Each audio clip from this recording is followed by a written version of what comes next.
The very best in the National League. One question. Are you ready? One answer? Yes. The Diamondbacks hung a 5 on the line of Lincecum, and they themselves were feeling confident, while the ace was shocked. But looking a gift horse in the mouth, they gave all the gifts back. This time, though, the offense wouldn't fold. You get the point? The bullpen shines again. The victory doesn't slide away, and a sweep in a short two-gamer tonight.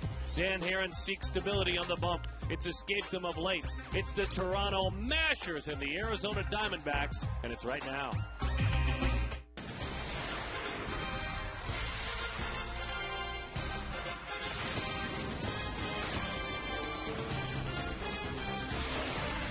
Boy, I'll say Mashers here at Chase Field, downtown Phoenix, Arizona. The American League East has come a-calling. Interleague Baseball, the first round in this, the year 2010. It's the Toronto Blue Jays going head-to-head with the Arizona Diamondbacks. And we talk about the bats that they bring here to Chase. Talk about Bautista. You talk about the two-time world champion skipper back, of course, the last couple of years in Toronto, Cito Gaston and Vernon Wells. These guys, 66 home runs to lead the American League. Hello there, folks. Alongside Joe Garagiola, my name is Darren Sutton. As always, welcome back to the ballpark. We're going to start with the first subject. That first subject is Dan Herron.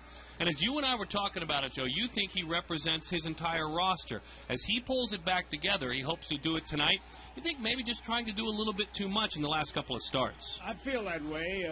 Sometimes you just forget who you are and how much ability you have because you want to do so much for the club. And you can only do what you have. And here's a guy who's not afraid to throw strikes, but he throws a lot of them that have been up, and he knows it better than anybody. Dan knows it better than anybody, but aces do take that responsibility upon themselves. He is the ace. He's pitched very well in interleague play, as you can see, 11-3 with a 2.88 ERA, and that, of course, is very good work, especially since coming to the National League. Now, let's talk about the Toronto Blue Jays. Only 6 times these Diamondbacks have seen him in their history. You know one man more than anybody else. He spent some time down there with Cito Gaston. He's done a fine job this year. He's done a great job. I remember when I was doing Game of the Week, he wanted to manage so badly he could taste it, and I did a whole campaign on Game of the Week for him. And they said, well, why are you bucking for him? And I said, because he deserves the chance, and he got the chance, and he can do the job. Yeah, speaking of bucking for John Buck, he is a dangerous hitting catcher. Vernon Wells, of course, all part of the 66 home run barrage. Sean Markham will pitch on Sunday. Good to have you back, Joe. You like interleague play? I love interleague play. You don't. No, I'll tell you what. How about what? I'll tell you what I think about it. I'll tell you what. I can't be put on the spot. When we come back, Mark Reynolds, 100 home runs. He reached that mark last night. I'll put all my senses together at some point. You know, when Joe's sitting next to you, you got to get it right. It's the Diamondbacks going head-to-head with the Blue Jays. And all the action is next.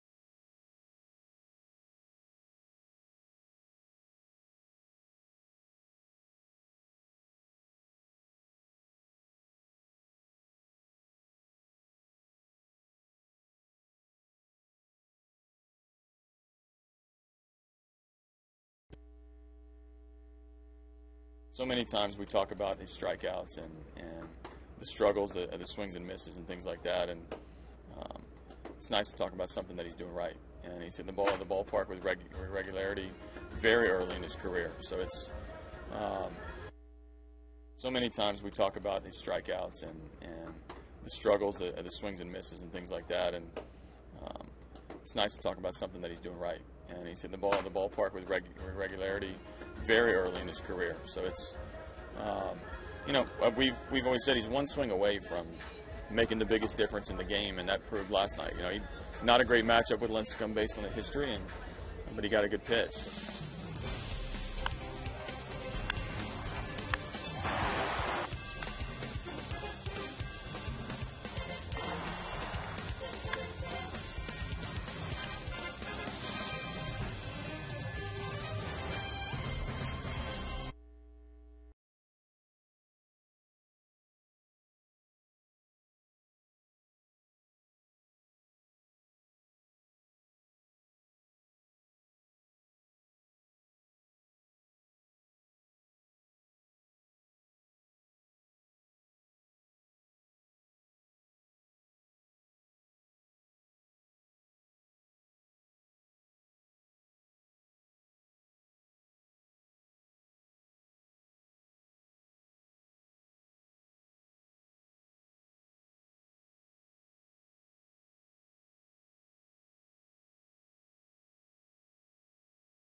Just about set for the first pitch. Dan Herron taking the mound tonight at Chase Field in downtown Phoenix. The magic number today has been 100. We hit the high of 100 degrees today in the Valley for the first time in 2010. It's also the number of career home runs currently in the column for Diamondbacks third baseman Mark Reynolds. In case you missed it last night, he hit his 100th home run off of Tim Lincecum. And take a look at the graphic. He is the fourth fastest third baseman to 100 in Major League Baseball history. Quite a list right here, including former Sun Devil Bob Horner and former Diamondback and Blue Jay Troy Gloss. It's enough to impress Reynolds' manager. So many times we talk about these strikeouts and the struggles, the swings and misses and things like that, and it's nice to talk about something that he's doing right. And he's hitting the ball in the ballpark with regularity very early in his career. So it's you know, we've always said he's one swing away from making the biggest difference in the game, and that proved last night. You know, it's not a great matchup with Lincecum based on the history, but he got a good pitch. Balls should be flying out of the yard tonight. These two teams hit a ton of home runs. Interleague play begins. It's the Diamondbacks and the Blue Jays. Darren Sutton, Joe Garagiola have the call, and it's next on Fox Sports Arizona.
Casinos, proud partner of the Arizona Diamondbacks.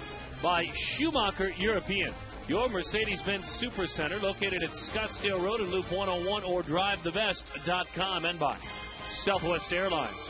Visit southwest.com, grab your bag, it is Cito Gaston, of course, in 1992 and 1993 world champion manager of these Toronto Blue Jays. 12th season overall as a skipper. Interleague baseball is underway. And Fred Lewis goes down the line and into the seats. For a souvenir, let's take a look at the entire lineup for the Toronto Blue Jays. You know Lewis, of course, from the Giants. It's Aaron Hill, Jose Bautista, a huge surprise this year. Vernon Wells, former Diamondback Overbay, Gonzalez, Buck, Encarnacion, and Brandon Morrow. Danny wheels and deals. It's a high fly ball deep right. Hugging the line. Lewis goes foul. Certainly home run distance, but foul. The first two pitches that he threw were fastballs. He's a good first pitch strike pitcher, but he's getting that ball up. He knows that. And sometimes it's hard to control yourself. And you say, well, all you got to do is be yourself and throw it low. It's not that easy. Look where this one is. And this big guy, I tell you, with the home runs they hit and the way the Diamondbacks have been hitting, it's going to be like two fat wrestlers going at one another. One's going to go down, the other guy's going to come up, and they're going to keep hitting each other. It should be an interesting night. Should be an interesting night, Joe, an interesting series. And I know our take on this, whether you like or don't like interleague play, and you were right in the open. I don't like it. You don't like it? Oh, no, you like it. I like it. I don't like it. So you were right on base. The 1-2. Lewis rolls that one foul. See the difference now? That ball was low and inside. He hits the ground ball. Get that ball above the belt, and he's going to hit the fly ball. Numbers delivered by the UPS store. Not used to seeing him with an ERA of 4.83. Last time out in Atlanta, 4 1/3. 7 runs allowed. Just missed. Now that's the cut fastball. It's where he spots it. I mean, when you throw a pitch like that, you're setting up another pitch. It's 2 balls, 2 strikes. Here's his pitch of decision. High fly ball. It was a split-fingered fastball. He left it out over the plate. 1-0 Toronto Blue Jays. Just guessing, Joe. I'm just guessing that he wanted that split-fingered fastball down. No question about it. And it's a kind of a... The leadoff man hits the home run, and it just picks up the ball club. What you need to do is get that leadoff guy out. But these guys, I tell you, man, it's a lumber truck coming into the ballpark. You're exactly right, though. I mean, you nailed it. He wanted to throw that cutter in to set up a splitter down and away.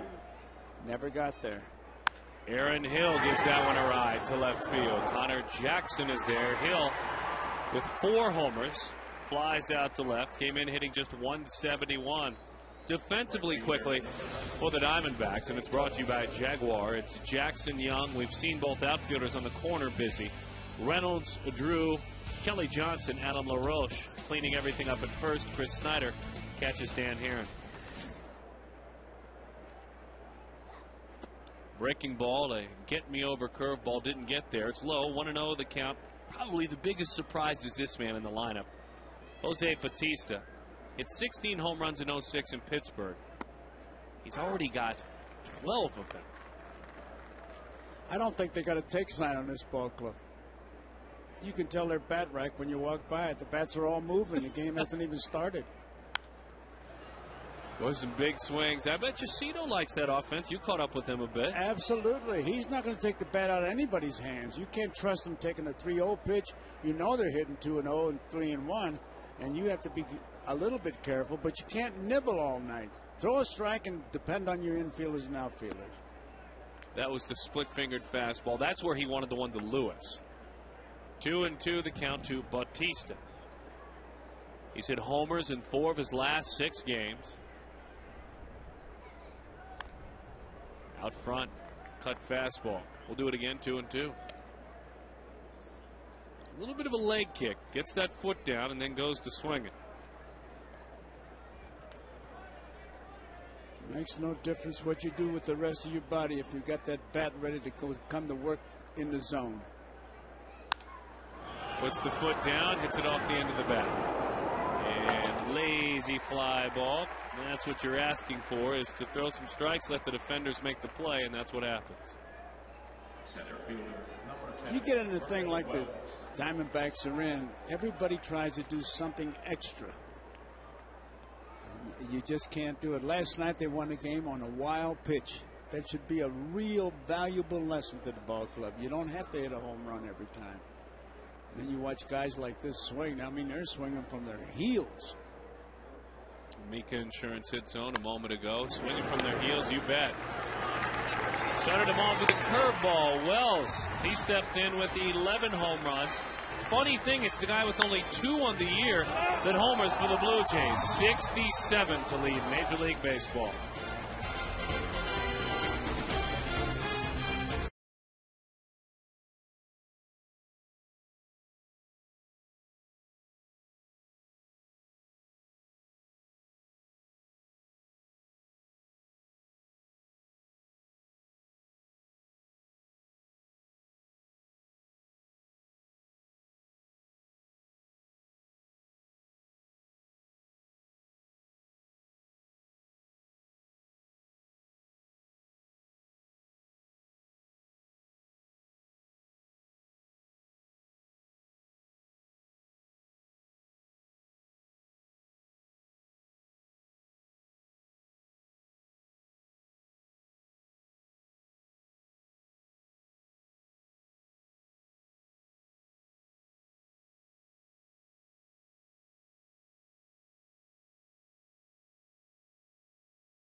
the dugout. Skipper A.J. Hinch against 25-year-old right-hander Brandon Morrow penciled in the following starting lineup. Kelly Johnson, Connor Jackson, Stephen Drew's been rolling all season long. Justin getting hotter. Adam LaRoche certainly has been. Mark Reynolds, career home run number 100 last night. It's Chris Young, Chris Snyder, and Dan Herron, who handles the bat as well as any of them. It'll be interesting to see with young Morrow out there. He's a fastball pitcher. I asked Cito, and he simply said he's got a good fastball. I said, what do you want to see him throw when he's behind or he's hurting? He said his fastball, and they worked on his arm angle. And it gets very technical now. I never heard this kind of thing, but he used to throw at an arm angle at 96, which was above his head, and then he dropped his sidearm 94. Okay. Now, if he gets past the hitter, he gets 100. If he doesn't, he stays after school. Sounds fair to me. Okay. With a 6th grade daughter, that's the kind of thing I understand. That's right. Grades like that. In other words, he's lowered his arm angle. He's lowered his arm angle, just like Brandon Webb. I read that. I never heard that before. Lower your arm angle. Perplexing. It's also confusing. You have to fly all the way to Alabama to lower your arm angle. Over the outside, 1-1 the count, but he's done it. Heck, he said in an article, Brandon did, a month ago that he was watching video. His arm angle was too high. And now it rears itself again because James Andrews said the same thing. Morrow's healthy, and he's done it. And you were explaining to me why. You think maybe a little more movement? More movement when he's down low, according to Cito. I don't know. This is the first time I've seen him pitch. The 2-1 to Kelly Johnson waves through. There's a little bit of that dart right there. 2-2 the count. I'll tell you that. When was the last time Toronto was here? 2001 or 1936 or what? 2002. And that's the only time. Out front. There's a little bit more dive. Had Johnson hitting it off the end of the bat. And the play is made out there in center field by Vernon Wells. Let's take a look at the entire defense. Lewis, Wells, Batista, Encarnacion, Gonzalez, Hill, and Overbay on the infield. John Buck catches. Well, there's the old school look right there. What, the guy putting a chapstick on or the radio? No, the jersey. Oh, okay. Certainly not the texting and the chapstick. It's not old school. That Blue Jays jersey. Used to play in, what was it, Exhibition Stadium, they called it. Their old ballpark was a football stadium, plus they played baseball there when they first were born in the late 70s. I know there was a hotel in that ballpark. Oh, yeah, that's the newer one, the Sky Dome. Remember, Robbie Alomar lived in the hotel when he played for the Blue Jays. Lived right there in the stadium. 1-1 the count.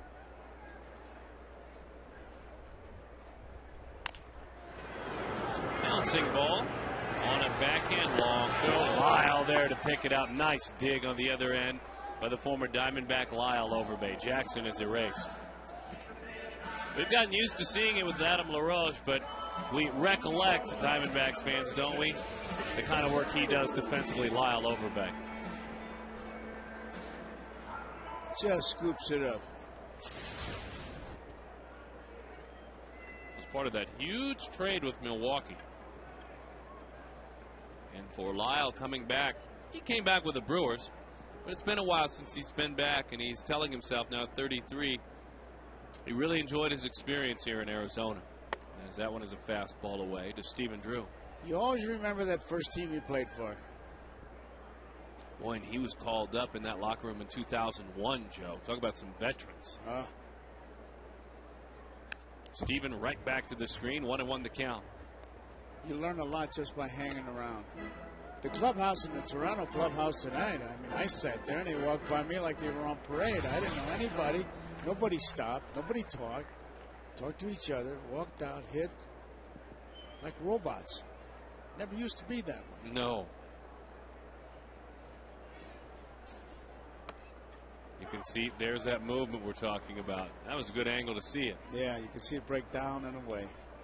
Stephen having one of those years that he had a couple of years ago. A lot of extra base hits. And a good shortstop, too. He's taking a good swing. He's in control of that bat. Morrow deliberate with his mechanics and jams Stephen Drew 96 miles an hour. So different velocity, a little bit of a different arm angle. He's gone from 96 to 90, and it's a 1-2-3 inning.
High-speed internet, get blazing fast speeds that won't burn up your wallet. By Poland Save, we pay cash for cars and trucks, running or not. 602-299-2109, and by Nissan. Right now, get a great deal on your new Nissan during the National 10 event. See a dealer today. Dan Herron against Lyle Overbay. Over the outside it goes, and the count 0-1 to Lyle. He's pretty much a surveyor in the batter's box. I remember him with the Diamondbacks. He picks a particular pitch and puts a good swing on it. Takes that one the other way, stayed back, shoots it, down the line it goes, and that's a foul ball. 0-2 the count. Picked on a curveball up in the zone, and this is looking back in time. Of course, Diamondbacks first baseman came up underneath one Mr. Mark Grace, and Joe, he said when he arrived on that line of rookies where the lockers go, he said, I don't know if I said a word the entire month of September in 2001. I can understand that. Intimidated beyond belief. Strike three, he's locked up with a fastball. Well, you know, you walk into a big league clubhouse, you're thrilled, you're in awe that you're in the big leagues, but then all of a sudden these guys that you had on the bubblegum cards, they come alive. Wow, I got him in the bubblegum card. And it affects you. It really does. You're human after all.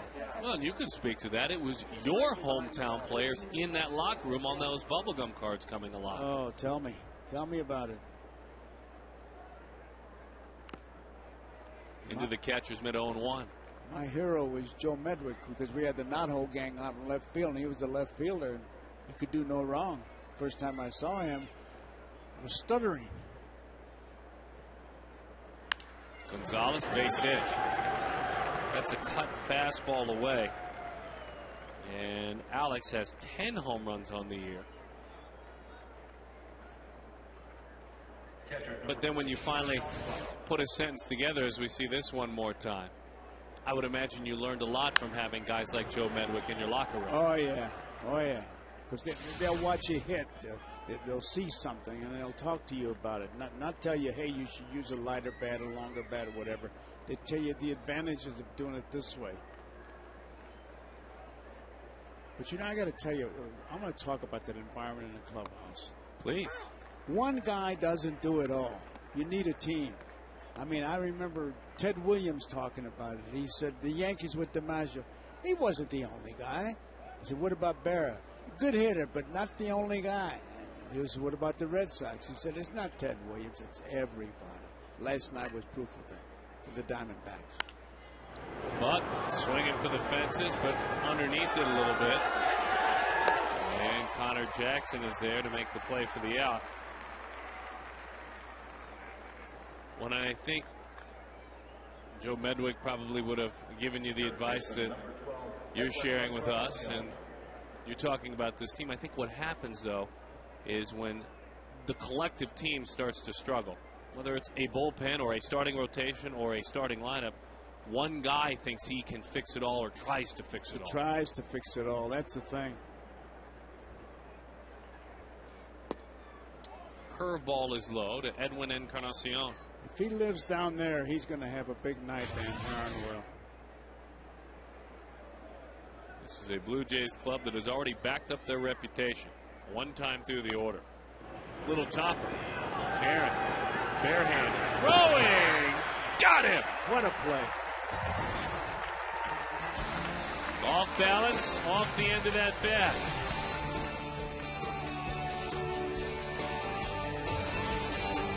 And good enough.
Morrow completing his warm-up tosses. The Toronto Blue Jays in town, which begs our text poll question. Vote along. Text to 36929. What do you enjoy most about interleague play? Is it A, seeing new players, B, watching pitchers hit, C, DH in the American League parks, or D, don't like it? 36929, A, B, C, or D? How about A? The new players that you otherwise wouldn't see. You read about them, but when you see them, it's a whole different ballgame. Justin Upton to lead it off. Upton takes a fastball away. I know I'm supposed to take the other side, Joe, but I love interleague play. You just told me a minute ago you didn't. I know. What's your favorite color, plaid? Yes. Oh, okay. Plaid or, multi-checkers, something like that. Right there. Not enough colors in that color plaid to be my favorite color, though. 2-0 the count to Justin Upton. Hitters count here, 7 home runs, 22 RBIs. The other way, what a pretty piece of hitting for Justin. He was waiting for that fastball and took a nice, easy swing. I just hope they keep some of the outside pressures off the kid because he certainly has the tools. I mean, that's a great swing that he put on that ball.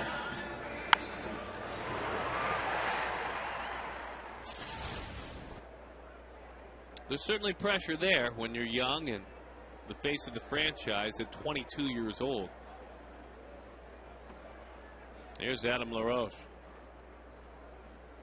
Blue Jays lead it 1-0, and the fastball's over the outside. 0-1 the count to Adam.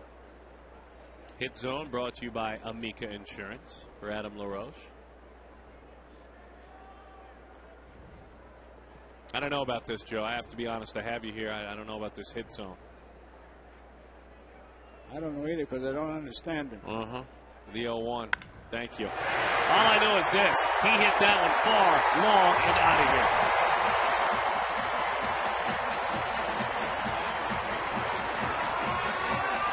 Adam LaRoche's 7th home run of the year.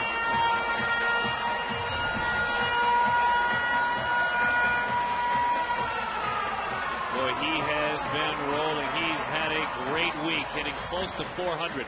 That's his 7th extra base hit this week. You remember when he wasn't able to buy a base hit? You didn't see any emotion. You didn't see him get upset. He just got in that batter's box and did his job until he knew he would come back and hit, and he can hit. Another $150 to the Central Arizona Mountain Rescue Association from our friends with Fulton Homes. 0-1 the count. I think you're really onto something with LaRoche, Joe. Oh. He's a thorough professional. And he's talking to Drew about what he hit and all that. Dan Herron thanking him. I mean, that's teamwork. That environment in the clubhouse, the chemistry. Chemistry is for high school or college. It's not in the clubhouse. You can't win on chemistry. You got to win with base hits. 0-2 the count to Mark Reynolds. Man, in Pittsburgh, we lost 112 games. We had guys who would win the Good Housekeeping Award. And then we'd go out and lose. Be 4 runs behind as soon as they finished the national anthem. And I wish they would quit telling me about Mark Reynolds and the strikeouts. I don't care if he strikes out. I know one thing. He's going to hit 30, 35 home runs. He's going to knock in runs. Let him do his thing and enjoy his defensive ability. Well, that's the perfect part of it. Is he hits a high fly right center field, sending back into center field. The play is made. Joe, a moment ago, though, was talking about Adam LaRoche. Before the game, his manager, A.J. Hinch, speaking of that consistency that Joe was talking about. Once he does get hot, from what I've been told and what I've seen in the past, when he gets hot, he stays hot for a long time. So maybe we're entering that area right now because he's swinging the bat very well, and one thing our other guys can learn from him is when he's been down and not swinging the bat very well, he hasn't changed his approach and he hasn't changed his mentality. He's persevered through it, and he's getting better results now. He just said it better than I did because he went to Stanford. That's what it is. But he just grinds it, is what he does. AJ is no Casey Stengel, I'll tell you that. No. Casey said you got to block that ball behind the plate because if you don't, you have a lot of pass balls. There. Makes sense to me. Makes sense to me. Oh, there's a different level of communication with that Stanford grad. Yeah, he uses those words, man. Up and into Chris Young. Diamondbacks lead it 2-1. You know what Casey told me one time? I was broadcasting. I said, Case, how would you pitch to me? He said, with the wind blowing out. What does that mean? Oh, what a pitch. 2-2 the count. Young with 5 home runs, 29 batted in. He's walking more this year. He's not trying to, as you say, some guys are doing right now, trying to fight their way through it. He's not trying to hit his way out of anything. That time, though, beaten by a hard slider down and away, 2 outs. He set that one up with the earlier get-me-over breaking ball than this one. It's usually not the pitch that gets you out, the third strike. It's how you got there. What road did you take? Did you use the slider more to set it up or the fastball to set it up? You know what you're going to go for when you got to 2 strikes. And there's nobody better than to watch the man who's pitching for the Diamondbacks tonight. This guy is right, nice, and low, and he's going to be tough. 0-1 the count. Next half hitting, by the way, Miguel Montero will join us down in the dugout, who soon will be back and working with Chris Snyder. Joe, Miguel in his workout today is getting closer. He's starting to squat and catch and do all the stuff from the knee surgery. He put his gear on. I don't know if he ever took it off. He may have it off now. Walked around the clubhouse for 30 minutes with his gear on. The 1-1. He's so excited to be close to getting back, said, well, I don't want to take it off. There's a lot of little kid in him. Oh, and he lets that little boy out. It's the only way to play this game. You have to have a lot of little boy in, as Campy would say, but you got to let him come out. The 2-1. Snyder chases a fastball. 96, 2-2. Not going to hit that one up there. No way. He can go any way he wants. He can throw another high fastball or he can throw the curveball. Usually the 2-2 pitch, you throw your best pitch. The one you have the best control of. Didn't have any control of that one. Spiked the slider in there.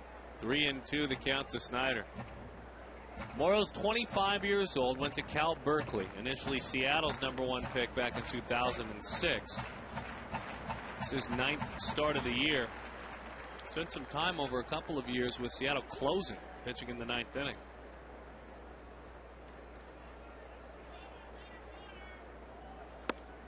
Boy, right back to the slider, a dandy. I mean, a dandy.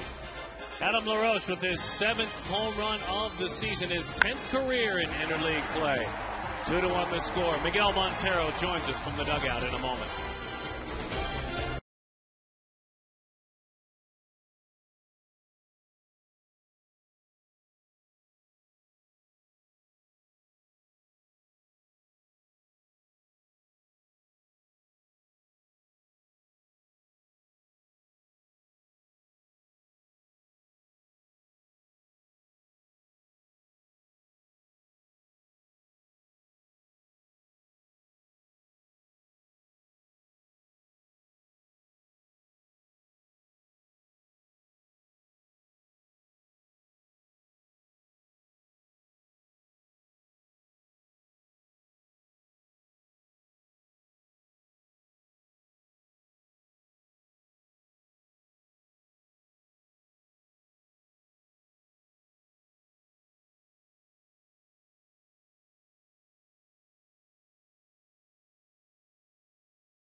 Up here and Joe Garagiola. Another catcher down in the dugout. Miguel Montero joins us. Miggy, we're going to get all the important news out of the way first before we start having fun with you and Joe and analyzing this game. Where are you right now? What did you do today as far as exercising, getting back, and how does it feel? Well, I just started catching I did a couple of catching drills, and it feels good. And I've been running on the field, hitting, and so far so good. And the knee bending okay, bouncing back every day okay? Yeah, well, I've bended it all good, and it gets sore sometime, but I know it'll go away, and I'm trying not to think about. And then the final thing before Joe jumps in with you is you walked around the locker room with your entire catching gear on, as that one is a fly ball to right. And you didn't want to take it off. You were like a little kid with his toy train at Christmas. How excited were you walking around with that gear on? I tell you what, I was really excited about, because it's been a while. I don't put on one of catching gears for a month and a half, maybe month, and it feels good to have it back. You're not kidding me. You wanted the guys to know that you were a catcher. I kind of forgot about that too. I was thinking about DH or third base or center field. I don't know. They could play you anywhere, huh? Well, I don't know about that. I can play it anywhere, but I don't know if I can make every play. On winter ball, I play first, And he wasn't that good. You're a catcher, my friend. You are a catcher. We want you catching. I don't want to play in any other position. All right, so what's it like to catch Dan Herron? How stubborn is he? How much did you learn from him last year? I mean, he's pretty good. You know, he doesn't like to walk people, and, you know, he gets to the count like 3-1, 3-2, and he just go right at him. If you give up a homer, give up a homer. He doesn't, like I say, he doesn't like to walk anybody. And he got a great stuff, you know. He just really competitive guy, and that's the guys you wanted to have in the mound. Tell me and sell me why this club can get better. These Diamondbacks, well below 500 now, Miggy. Tell me why they're going to get better. I mean, all the guys, you know, the guys are really excited. The guys are playing hard. You know, things doesn't work out sometimes, but they've been keep working. They keep working and keep battle, and that's all that matters. You know, and the guys just, you know, I see the guys' faces that, you know, they're going out there and try to win every night. Miggy, the first hitter swung at the first pitch, swung at the second pitch, hit a home run, second hitter, first pitch. That sends a message. What would you have done? Oh, man, I tell you what, they just try to hunt that heat first pitch, try to catch that first pitch fastball and hammer it.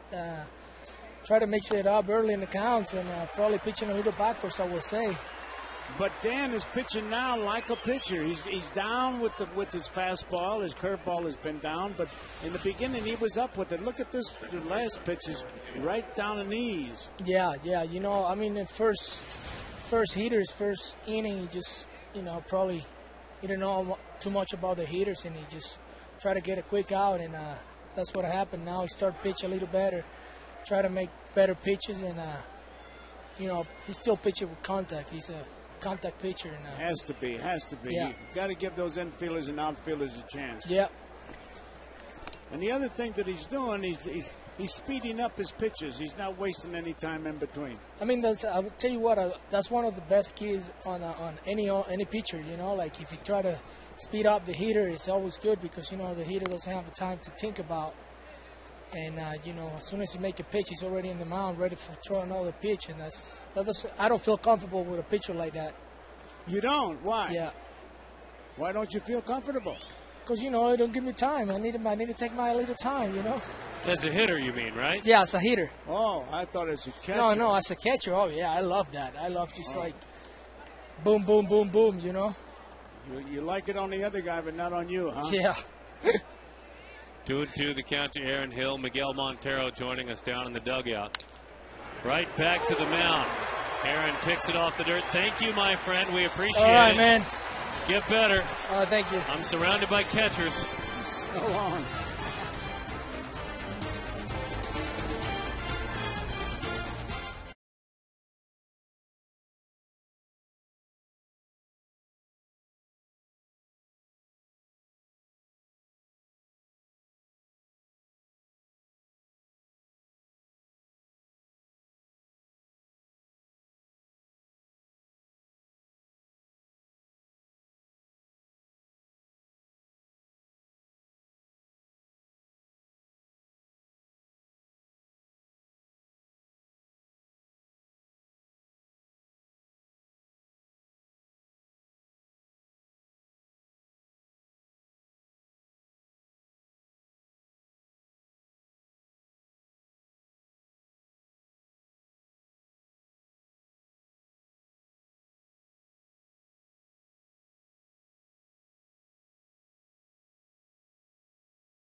Was with the glove in his hand, the Home Depot doing more on defense. That if he throws this ball away, this costs a run. Instead, it ends an inning.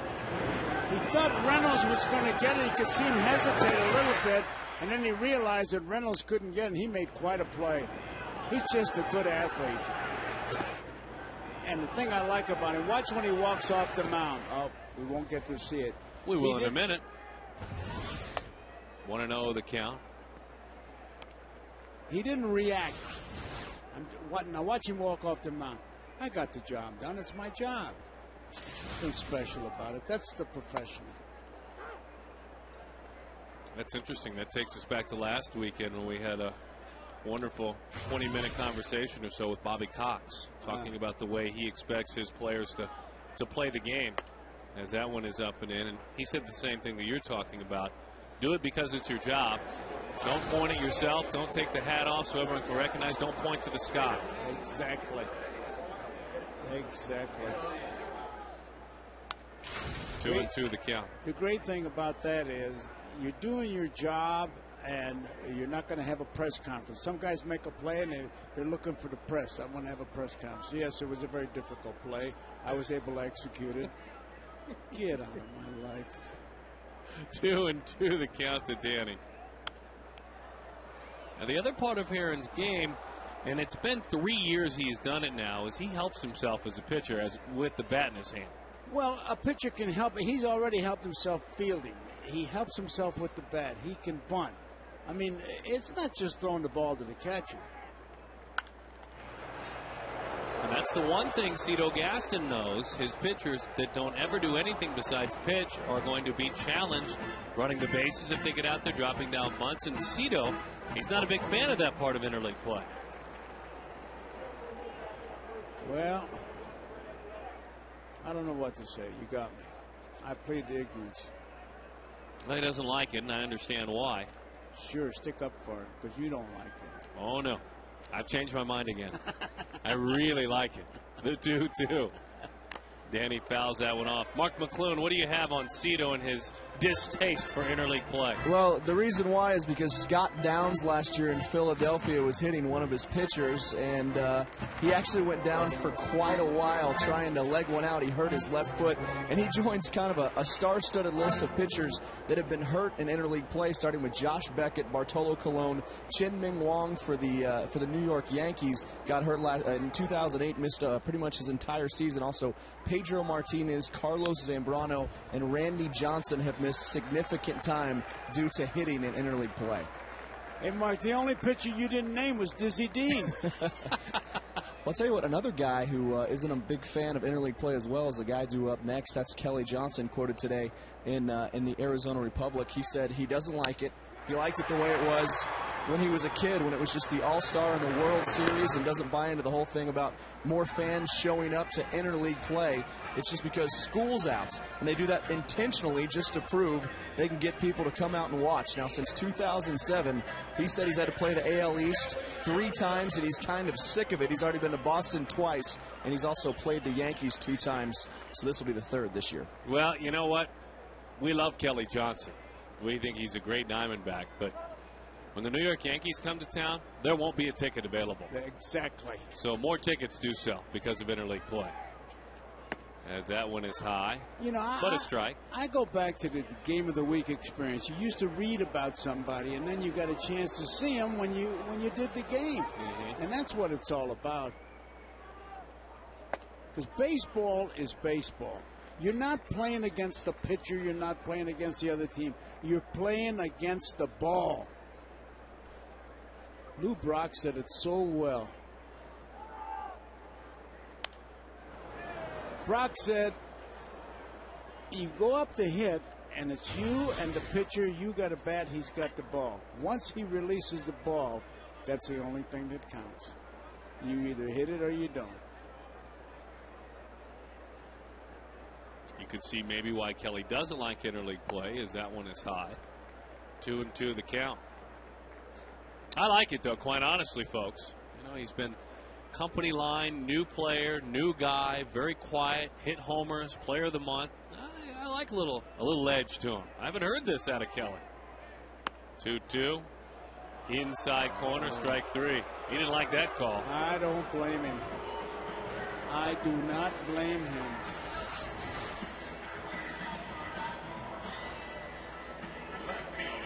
Let's see where the pitch tracks. Way right on the corner. I don't care. I say it was inside. All right. That's what I like to hear. Connor Jackson. And I would have kept my head looking in center field, and I would have said that was not a strike. And the umpire would have said some clever remark like, listen, just catch. If it wasn't for baseball, you'd be selling bananas in Italy out of a wheelbarrow. That's pretty clever for an umpire. Oh, to open his lips and make a move, that's clever. Holy smokes. Oh, they used to give you some answers, those guys. I'll tell you that. Connor drives it toward the gap in left center field. It's down. He gets all the way up against the wall. Jackson with the double.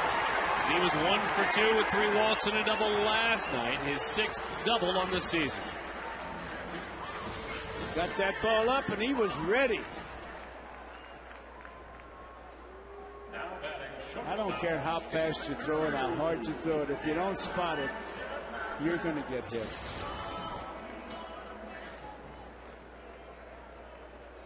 Now that young man, a big Connor Jackson fan. This is Connor eyebrows.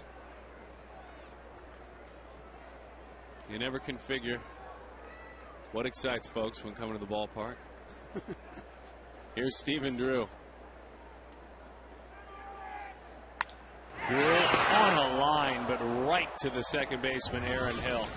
Had that same kind of luck in Florida about 4 times in a ball game. Hit that one hard.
Continuing work.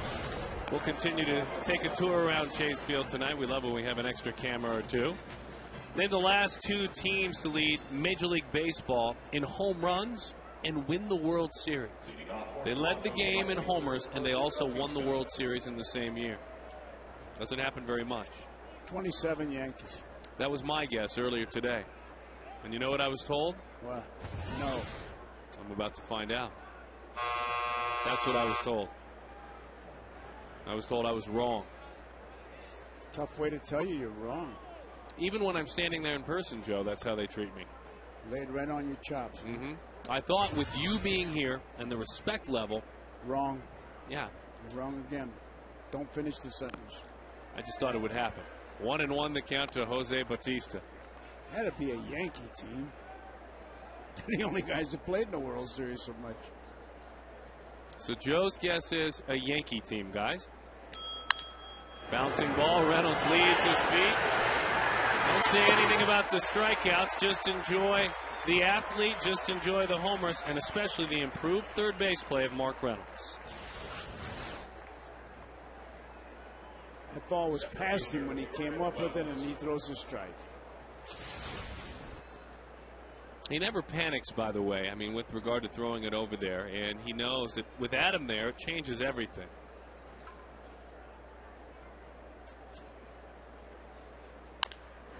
Bouncing ball marked again. Behind the batter. Vernon Wells is out number 2. Now, so far, that's really a Dan Herron inning. He's controlling the batters. The ground ball, letting the infielders make the play. To his left, to his right. Just gets it over there in plenty of time. Now this guy should take a pitch over Bay. He did the last time, the first pitch. If I was catching, I'd just call for a fastball right down the middle. Start ahead of him. If he swings and hits it, he might pop it up, but I think he'll be taken. I'm thinking right along with you. And the pitch is high, 1-0 the count.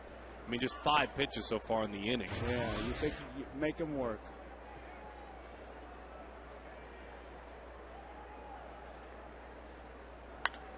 Lyle the other way. Dumps it in there. Overbay, just 1 base there. Has been known for doubles throughout his career. Has 10 of them. Saw him hit 53 a couple of years ago in Milwaukee. But that's a single. You know what that tells me if I was catching? That they don't worry about what the guy ahead of them did, the guy behind them did. They're going to worry about their at bat. And there he was. He takes the first pitch, ball 1, and swings at the next one for a base hit. So now Alex Gonzalez. You see LaRoche and Overbay standing there together. That's an interesting shot, to put it simply. As the first pitch spins him out of there, because there was a deal that was being built that had Chris Snyder going to Toronto for Lyle Overbay. Really? Before Adam LaRoche was signed. And Toronto, with Snyder not all the way healed, did not want to make that deal. And so the deal was nixed. 1-1 the count.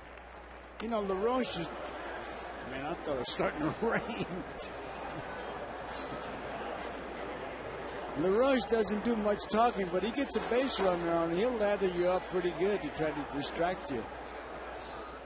The 1-1. Bouncing ball, Reynolds with a dive, can't get there.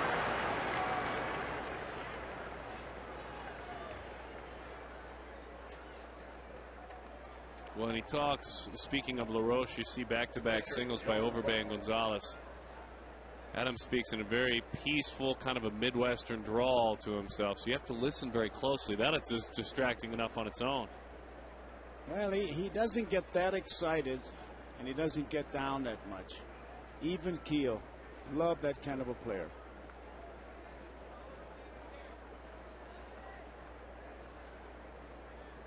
Here's John Buck.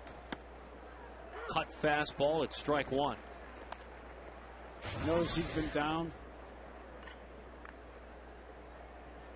Trying to keep it down, too. It's funny, people say, well, Dan, you don't throw as many fastballs. The cut fastball is a fastball. It just moves the other way. Still throws a bunch of fastballs. That's a curveball. It's high. The players of today, they merchandise the pitches better. Cut fastball, spike curveball, whatever. In the old days, it was fastball, curveball, and changeup. Fastball moved. Now it's cut, 2-seamer, 4-seamer. Line drive left field. Hunter dives. He's got it.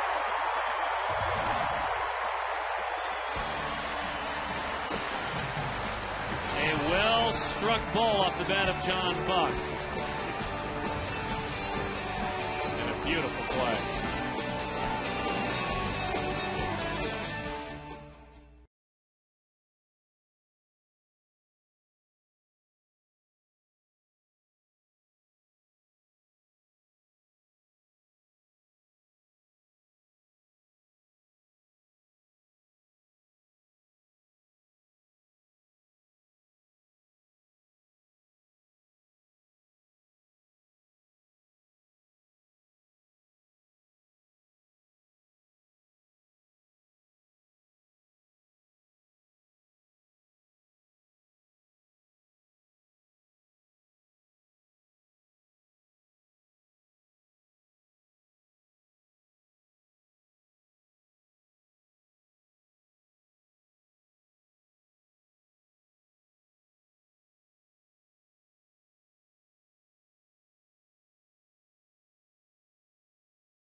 Back at the ballpark, 2-1. Arizona leads Toronto. Don't forget, spend your weekends in Uptown, the exclusive new fan zone behind All-Star right fielder Justin Upton. For $15, you get a ticket to sit in Uptown, plus an Uptown rally towel. Call 602-462-4794 or visit dbacks.com/uptown. Here's Justin Upton to lead it off, the namesake. And his last at bat, a clinic on hitting. Those folks enjoying Mr. Upton there in their own way. He hit a 2-0 fastball as the outside part of the plate and hit it to right field on a line. Curveball. You may not see that same fastball. As much as he can strike out on occasion and still has a big swing at times, he really studies hitting. He studies his stance. He wants to and believes he's a 300 hitter. He is a 300 hitter. Just got to let him alone.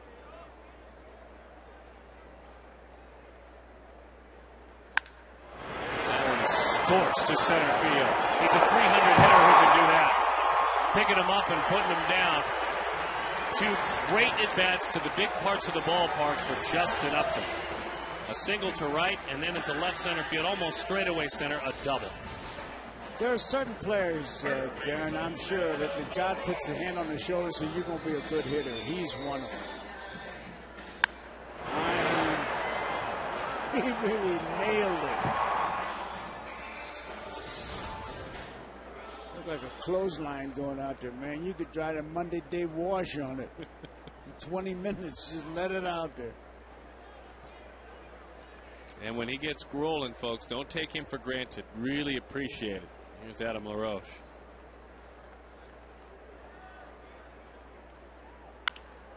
First pitch swinging, high pop, back of third. Trouble. It is trouble. You saw it. That's what happened. Upton moves up. Lewis and Encarnacion got together, and it wasn't good for the Blue Jays. Second and third, LaRoche going hard. LaRoche didn't stop, and Upton saw what happened, and he took the base, eliminates the double play. Watch it. Boy, I tell you, the one manager I played for that hated that was DeRocher. He would call both players in, and he'd say, what's his name? And he'd grab the other guy, what's his name? Call it, you turkey. I mean, there's no reason to get lockjaw on a ball like that. And that's a double. That looked like that had to be Fred Lewis's ball from left field. He's coming in on it. He should have made the play. Breaking ball, strike one to Mark Reynolds. Now Buck will come out to talk about it. I mean, valiant effort by Encarnacion, but in no way, shape, or form was he in position to make that play. He was. Fred Lewis. If you feel like you're the only guy in the ballpark, you're going to make that play. But if you hear footsteps, look out, man. Watch him now. he's not sure. He's not. Boom. No way. All the umpire can do is just look at him, and Lewis stays down. He's going to rest a while. Well, you almost could call that an error, the way that play came together. Except that neither one of them really took charge. True. So you can't blame the batter. I mean, I'm always I give more hits than I would errors. Okay. That's the pitcher in me, I think, coming out. Well, maybe he's got a bonus clause for hits, you know. Okay. I like that. That pitch is low. Instead of making $400,000, he'll make $450,000. If he throws a fastball now, we're liable to have 3 runs. Last night squared up Tim Lincecum for his 100th career homer. Into the second deck of seats, over the bullpen, and the first deck of seats out there in left. Line, and that one heads into the corner. There won't be 3 runs, but there will be 2. Reynolds huffing and puffing with a slide. It's a double, and the Diamondbacks lead it 4-1.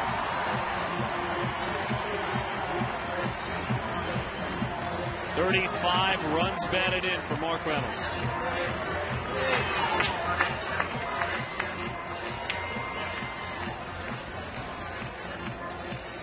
Got the curveball, left it up, and he was ready for it. Remember these kinds of hits. Yes, he's going to strike out, but he's going to knock in some runs, I'll tell you.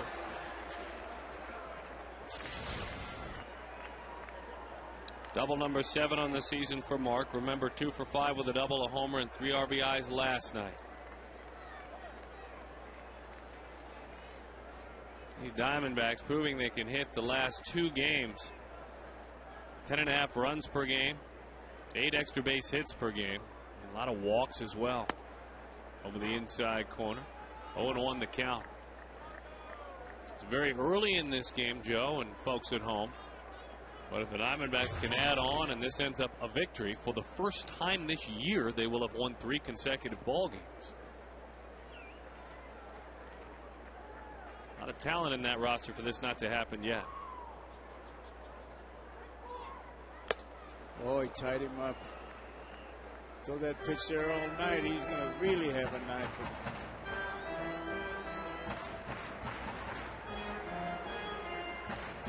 I wonder if he's seeing the ball well. He keeps adjusting that cap like he's not seeing it well.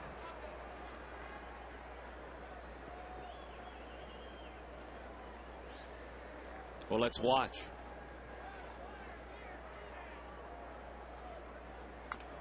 Just got a piece of that one. Now, when you say the cap, are you talking about maybe the reflection of the lights, the way things feel? Right. The overall atmosphere that you're seeing out there? Trying to open his eyes wide. He fixes the, what do you call it, the beak of the cap. Mm-hmm. The bill of the cap, bill of the helmet.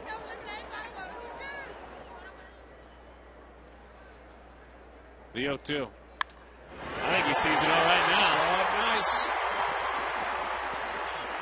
Boy, a 2-strike pitch got a lot of the plate. It was a breaking ball, and I'm guessing, Young was guessing, and he guessed right. Well, you can guess right, but you have to hit that ball. I used to have great years guessing. Didn't have those kind of years, though. But he was waiting, and he jumped all over it. Still nobody out. Keep it going. You know, it's the truth. A home run will stop a rally. Singles will keep it going. Keep it going. It's like getting stuck with the needle. And why would I think of getting stuck with the needle? Me thinking of getting stuck with the needle. We're not allowed to talk about that. No. It's past. It's gone. New day. Got a new job to do. I haven't been told yet, but I will be. It's Chris Snyder. Runners on first and third. Drives him back to the back. He may be taken off. I don't know. You know, Snyder takes a lot of pitches, but he'll fool you and swing at that first pitch. He's got good power.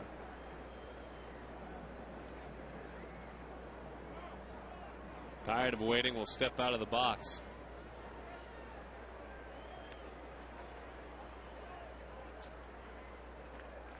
Runners on first and third.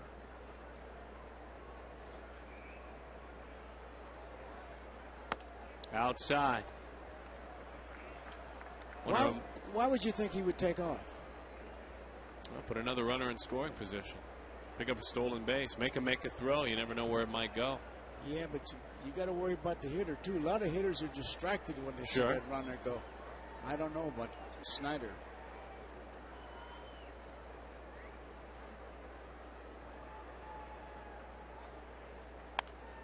Fouled that one off. A quick reminder, anytime the D-back scores 6 runs or more, Taco Bell gives away 3 free tacos. Crunchy tacos with the purchase of a large drink between 4 and 6 the next day. See, if I was sitting in the stands, I'd ask McGraw. She'd give me an opinion. She'd tell me yes or no. About the base run? About the base run. I don't think he'd be run.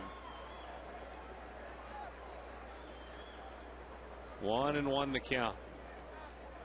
Well, he's not. Pitch is high. All right, here's the pitch where you know if you're going to run him, this would be the perfect pitch. Because you can't pitch out as a catcher. You got handcuffs on. I still wouldn't run him.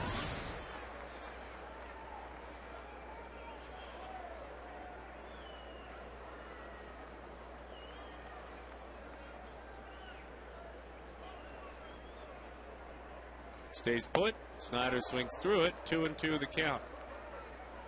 Well, you talk about the base runner maybe distracting him. I think he has plenty of distractions right now because he is going to, he and wife Carla, they already have son Chase and daughter Dahlia.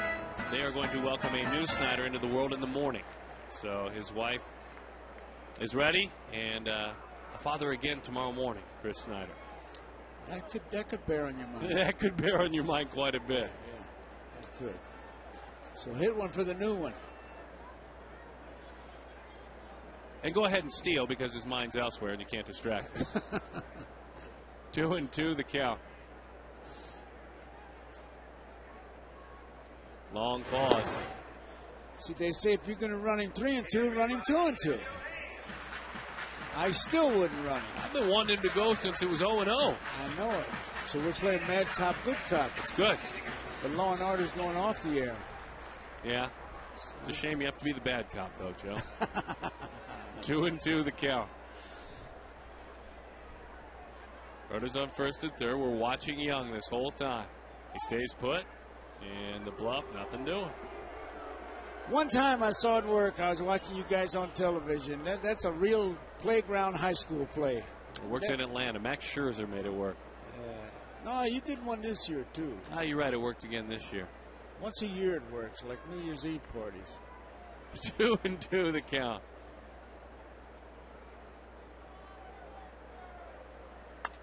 Snyder has that fastball buried in. Runner was staying put the whole time. The new Papa frustrated with himself right now, but Dan Herron, let's see if he can pick up his battery mate, get that run in. You know, I mentioned Stengel a moment ago. This is one of his favorite plays. You got one man out, a man on first and third, pitcher hitting, bunt the ball. The worst you'd get would be second and third, to be in scoring position, maybe get a base hit from the top of the lineup with Kelly Johnson or Connor Jackson. But he's a pretty good hitter, so it's a decision the manager has to make. He doesn't just sit there and hope and wish. Look at old Buck looking at his bench, see if there's anything going to be sent from the bench. I don't trust anybody when they look around like that. Really? No, I just don't. Well, he squares now pretty early. So, all right, that's a good play. Now he's looking at the third base coach. He's going to go through a bunch of signs, and they may be decoys. He may put the bunt sign on and rub it off. Matt Williams is going to verify it. Chris Young's going to eat his shirt. 4-1, 2 runs in on the inning. Up and in. He was going to bunt.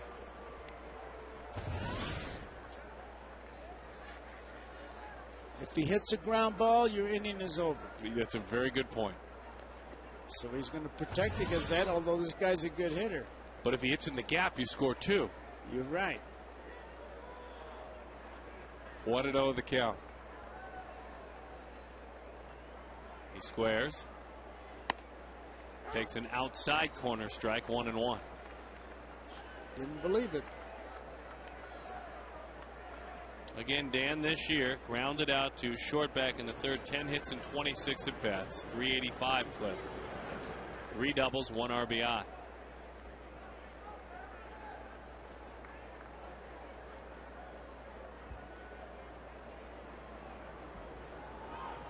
Runner goes, base hit right field. Young is on his way to third. Bo Porter's in. Come on down. No relay. Dan drives in a pair. It's as if the first bunt attempt was a decoy for a slash that came later. You really believe that? Sure I do. I just like that they put the foot on the gas, Joe. Oh, he was going to bunt that first one until it got to be a ball, and then he just drew it back. Watch it, he draws it back. And Young was breaking. So give Hinch a little bit of credit for switching off. A double for Herron and 2 RBIs. Dan with 3 RBIs this year. That's his 11th hit on the year. And his average back up over 400 to 407. 6-1 the score. How many times have you seen the guy do that, though? Square around the bunt, fake it, and then swing real hard. He didn't swing hard. He was just going to put the bat on the ball because the infield was in a little bit.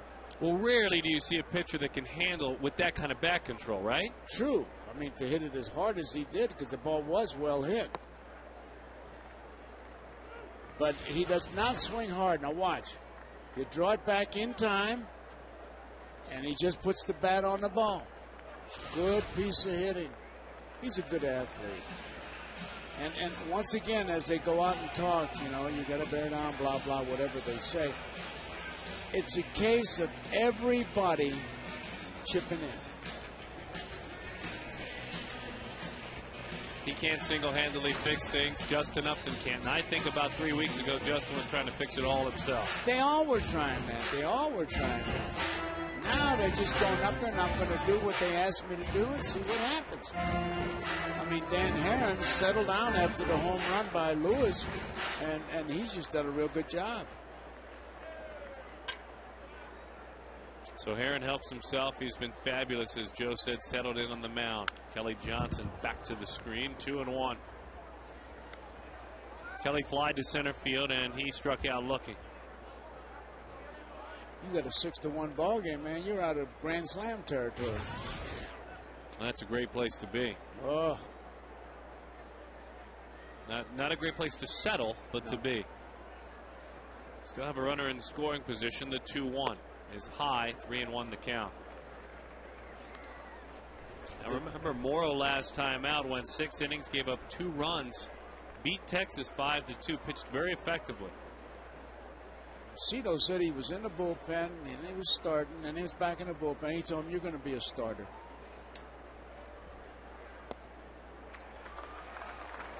Ball 4 and a walk. And again, the 6 runs mean our good friends from Taco Bell will set you up with 3 crunchy tacos with the purchase of a large drink tomorrow between 4 and 6 p.m. Or better said, on your way to the ball game tomorrow night. How about that? Good idea. Josh Renicky warming in the bullpen.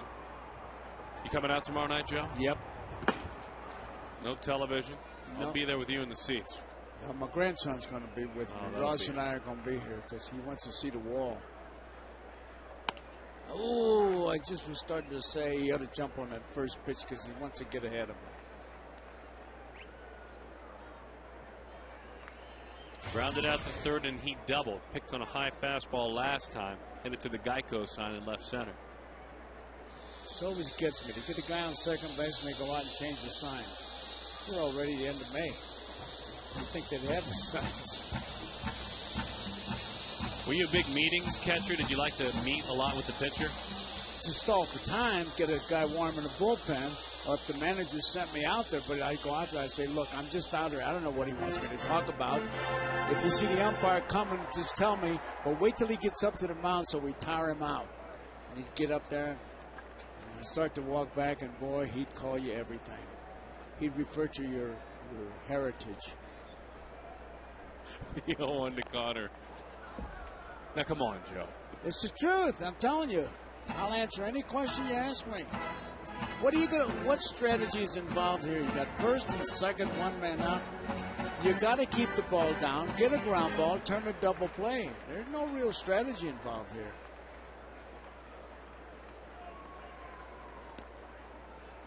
A young gal enjoying the ball game, or at least the roof up above her, relaxing in mom's arms. Good place to be. A rare strikeout for Connor Jackson. Got him with a curveball in the dirt. And it started in that at-bat, as you spoke of, with the pitch. He'd tell you, I probably should have jumped on the first pitch. I really thought he would jump on the first pitch because after the base hit by Herron and the walk to Johnson, you knew that the pitcher Morrow was going to try to get ahead of Connor.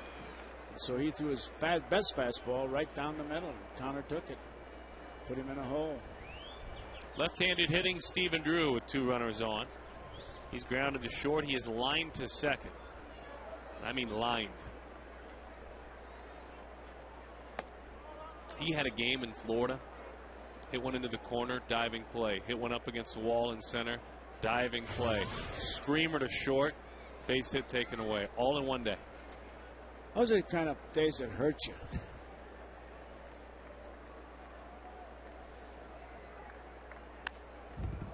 You figure the poltergeist got you or something. That's why a good hitter, they say, oh, he gets all the breaks, he gets bloops and all that. Just see how many times he hits the ball hard. Drew hits the ball hard.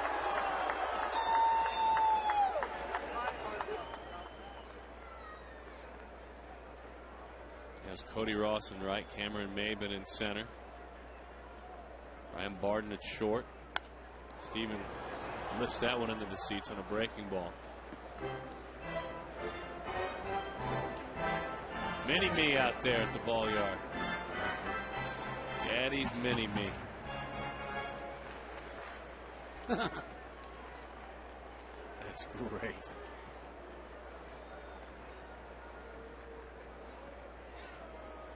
Love having you at the ballpark tonight, folks.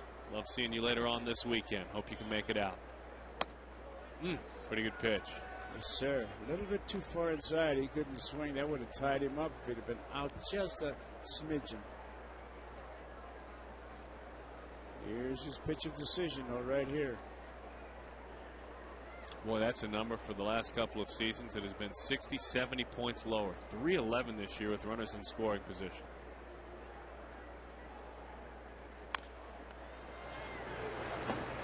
He'll do it again after jumping out front a little bit.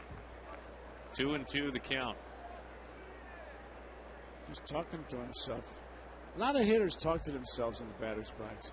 Worst was Hank Sauer. You remember Hank Sauer? Certainly. Oh, he'd call himself everything if he took a pitch that he wanted to swing at. I used to sit back there and laugh.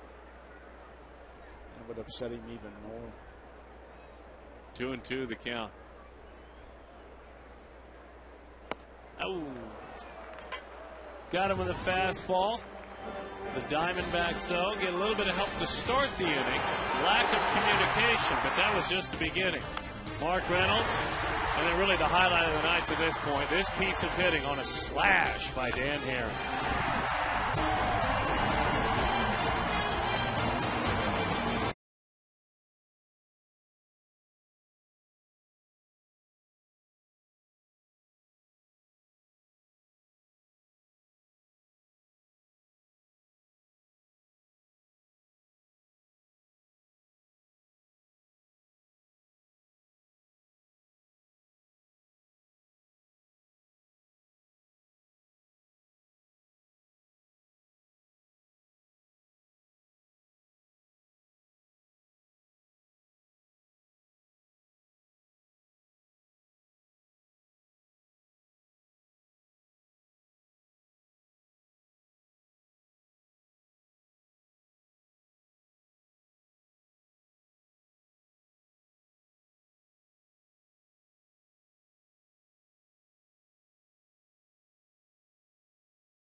Cross borders, heck, different sports. Blue Jays and Diamondbacks, a fun gathering here at the ballpark.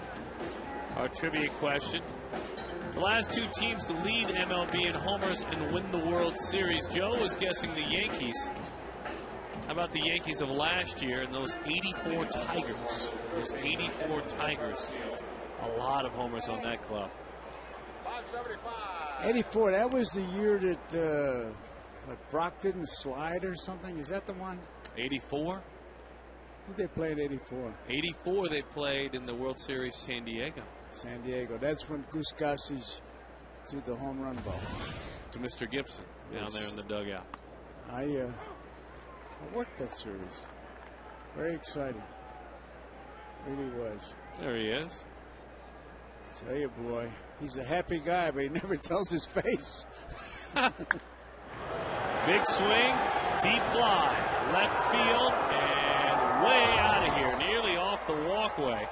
Edwin Encarnacion, his 3rd home run of the year. And the score is 6-2. Telling you, man, it's like two heavyweights punching each other down, and up they come, and boom, that was up right down the middle, and he just waited for it and hammered it.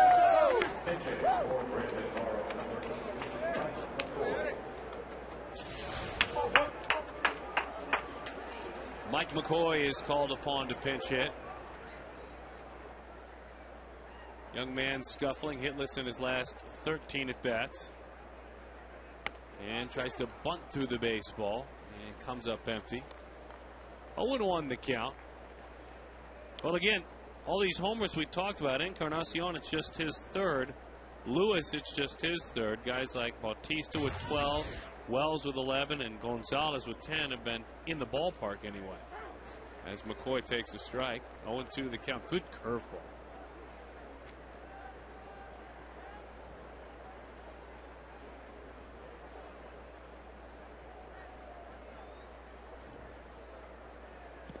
Split-fingered fastball, 1-2 the count to McCoy.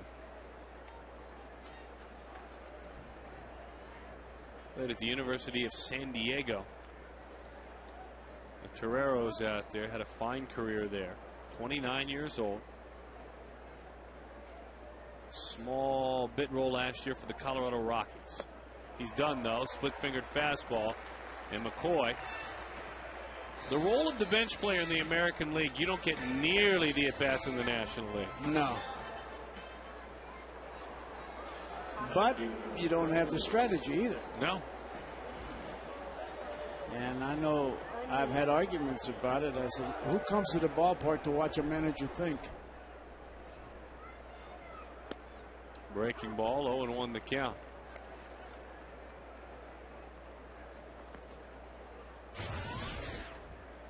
Love to watch the pitcher hit, though. You love to watch the pitcher what? Hit like Dan Herron did. That's what it's all about, Joe. That's the name of the game. Get your picture on the Wheaties box. The 1-1. I think I know someone who loves to come to the ballpark to watch the manager think. The manager's wife. Mrs. LaRussa. That's exactly Mrs. Hinch. I don't know, Mrs. LaRussa, I don't know if she follows the Cardinals because she lives in California. Okay. Mrs. Hinch, yeah. Or would she rather see homers? I think she'd rather see homers by Hinch's team. Over the outside corner, Lewis is done. Dan strikes him out a couple of times. He homered against him earlier. Let's take a look at our poll question now. What do you enjoy most about interleague play? Seeing the new players. Watching the pitchers hit. DH. Well, the DH not very popular. 37 don't like it. It's a shame you don't like it, folks. You don't know what you're missing, folks. Curveball, strike one. Love the wild card. I love that. Love interleague play. Some of the newer things we've seen the last decade and a half. 0-2. I tell you, the World Series runs awful late, though, doesn't it? It does. Love having a team come down from another country to play. That's a fun part of interleague play. Folks visiting from Canada. Split-fingered fastball. Somebody, I don't know if he was telling you, Darren, in the clubhouse on the Toronto team, saying that the San Diego team has yet to play in Toronto. Never have. Never have. They've never been. This Diamondbacks team has been just once. It's a beautiful ballpark. That Rogers Center, used to call it Sky Dome. Just got a piece of it. And I miss going to Montreal. I know it's great that the The nation's capital has a baseball team. Did you used to like going to Montreal? Yes. I love listening to those French broadcasters. When they struck you out with a little papillon, a knuckleball, you know. You didn't feel bad if you struck out on a papillon. But when you struck out, it's ugly. He got it with a cut fastball down and away. The pitcher's the Lanceur up in Canada. And the catcher's a Revêcheur. Oh, my goodness, that's beautiful. Could I have some wine with that, please?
Love our good friends with Gila River Casinos, and we love the Kachinko game. Of course, all you have to do is head to Section 111 during the Diamondbacks regular season home games. It's an interactive kiosk. It's a great game. You got to take part in it. So we'll see you here at the Ball Yard and our partners with Gila River Casinos. Justin Upton to lead it off. Josh Renicky takes over. Of course, the son of former big leaguer Gary Renicky and the nephew of Angels bench coach Ron Renicky, the right-hander. For the 8th time this year, he goes to work, and the fastball is low.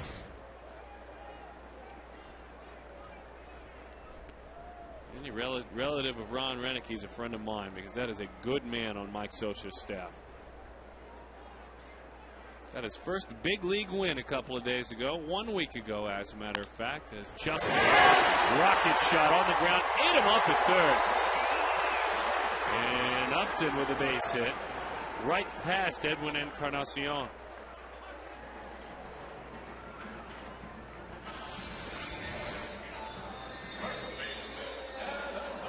The timing of his foot going down is really just perfect right now. Watch his left foot. Up, down, swing.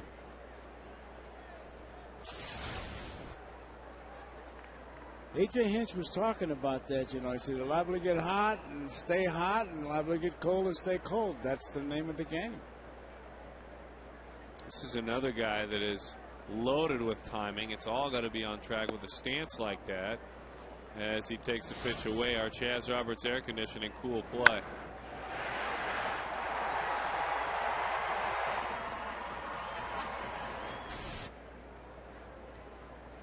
But a lot has to lock in for this man with his approach. Timing, of course.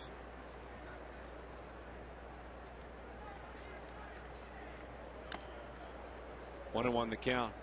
But you know, if you watch big leaguers hit, it doesn't make any difference what you do if the bat is still and you're ready to hit the ball in the strike zone. I mean, they say, you know, keep your arms away from your body. Keep your feet here. Keep your hands there. Keep your head there. You can get a hernia doing all that. Comfort's most important, right? Yeah, be comfortable, and when it's in the strike zone, swing. That one bounces in there. Well, he pounced all over it, too. Yeah, nice job, John Buck, behind the plate. 2-1 the count. As soon as that ball hits the dirt, the umpire throws it out. Hit the dirt. As soon as the umpire sees it hit the dirt, now the play is over. He'll throw it out. Justin driven back to the bag. I tell you, my house, the way I was raised anyway, ball hit the dirt. That's a good baseball. You don't throw that ball out. You kidding? I used to rub it in the dirt on the seams. That's exactly right. Here, here, says the young Sutton. Of course, your father was a magician with a little bit of help. Anyway, 3-1 the count. Beautiful night tonight, isn't it? You look around. It's gorgeous out here. 3-1. Roof is open. Diamondbacks are leading. We're in the bottom of the fifth. And the subject has been changed. 3-1 the count. LaRoche takes outside. It's ball 4. Our APS Energy Assist tip of the game. Sign up for your green choice rates at APS.com and power your home with renewable resources such as solar, wind, and biomass. Here's Mark Reynolds. You talk about the role that Justin Upton has been on.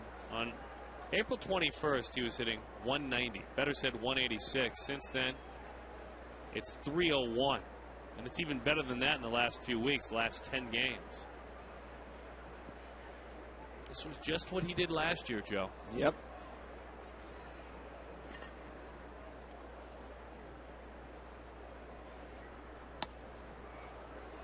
Oh, 0-1 the count. You were in the big leagues at 20, correct? Yes. He's 22 down there at second base, still learning. You got him. That's the thing, that people have to be patient with him, because he really is in a learning curve. He's got great ability. Let him use it. Don't confuse him.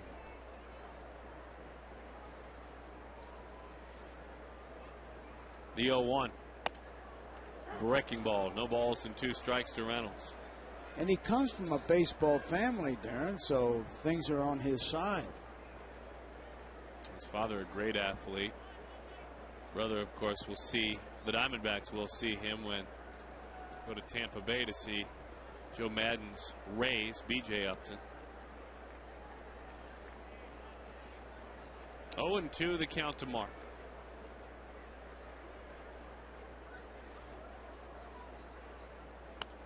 Got him. That's where there's a bit of a hole in that approach for Reynolds. That fastball right above the belt.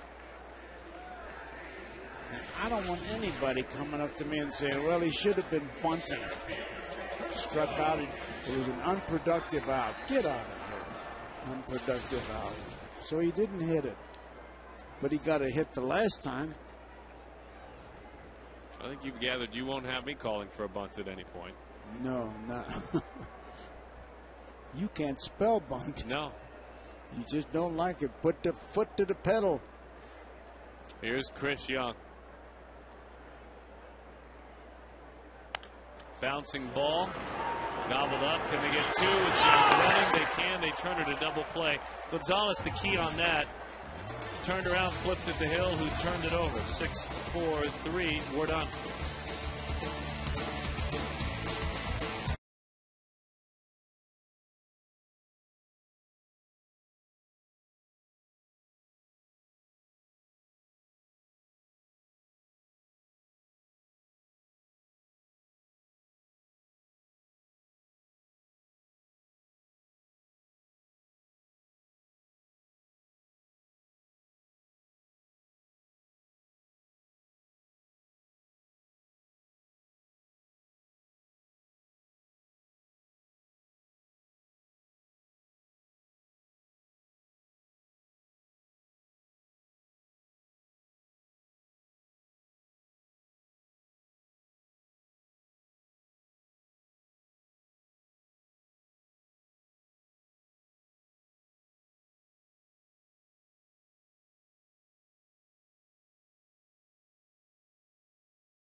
Tonight, the Diamondbacks with a 6-2 lead on the Toronto Blue Jays. Now, if there's a sporting event in the Valley of the Sun, this guy's either playing in it or attending it. I think I saw you at a number of Suns games. I've seen you at Mercury games, arena football games, talking about Larry Fitzgerald, wide receiver for your Arizona Cardinals. And who do you have with us tonight? That's my son, Devin. He's here checking out his first baseball game here. So, we're just enjoying it and having some Cracker Jacks and just watching a good time. Now, my name's Mark, and who are your grandparents that are watching right now up in Flagstaff? Mary Lou and John Nazario. I want to say hello. They're watching the game right now. Well, I know you said that you have a couple guys on the D-backs that you know. Who are some of the guys that you tell him about on the D-backs when you're coming down here to watch a ball game? Upton's amazing, and Chris Young. Those are two of my buddies, and I would like to see them play well. I mean, they're having a fantastic year this year, and, they're playing fantastic today. Now, you're in the middle of, quote, voluntary workouts, I think they're called, but it's pretty much been perfect attendance so far for the Arizona Cardinals. How are those going, and how is the timing developing between you and your quarterbacks? They're going great. I mean, Matt's really doing a good job. We've only been in it 1 week, but the guys are out there having a good time, running around, catching passes, and getting our assignments ready so when we go to training camp, we'll be clicking on all cylinders. Do you work harder in the off season, or do you work getting ready for the season, or harder in the season trying to get ready each week? I think it's different. I mean, during the season, you're preparing for, specific teams you're playing for. In the off season, you're just really trying to get your body in condition to deal with the rigors of the upcoming season. So it's totally different. Now, is he having fun here? We're trying to figure out if these seats are good enough for him. He's having a good time. I know he's looking forward to trying to dance up here on the 7th inning stretch, so I know that's what he's looking forward to. I said, you might be able to get the dance today, so he was happy with that. We can get Baxter around here somewhere. He's got to be around here somewhere. And we'll enjoy voluntary workouts. Look forward to seeing you when the football season opens up. From one Cardinal back up to the booth to another former Cardinal, Joe Garagiola and Darren Sutton. Thank you very much, Larry. A wonderful gentleman. Big part of this community.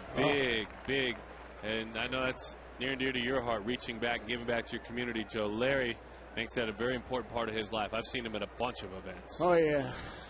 Not what you got, it's what you give to other people. Fastball is in. 1-1 the count to Vernon Wells. You know, I have to laugh when he talked about voluntary workouts in baseball. Old Davey Bristol had 2 buses. One would be for workout, and the second one would be for workout, but the second one would leave for those guys who would be option. So everybody was on the first bus. Voluntary workouts. Larry is great to watch. He's a tremendous athlete. 2-1 the count. Base hit. Wells picks on a curveball that was out over the plate. So Vernon is 1 for 3. One of the best hitters in the American League. Quiet tonight. Quest high-speed internet, high-speed pitch. Velocity Morrow's done in this game. Dan Herron has reached 93. Proud team partner of the Arizona Diamondbacks. I believe their Arizona president, Jim Campbell, with Quest, is on hand tonight, sitting down there by Derek Hall, if I'm not mistaken. So we love our partnership with Quest. Cut fastball to Overbay. In. 1-0 the count.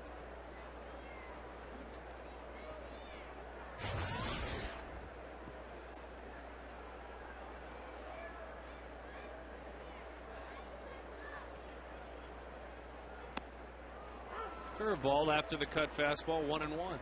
It's moving the ball around, in and out, in and out. People say, no, you don't pitch up, you don't pitch down. Good pitchers pitch in and out, in and out.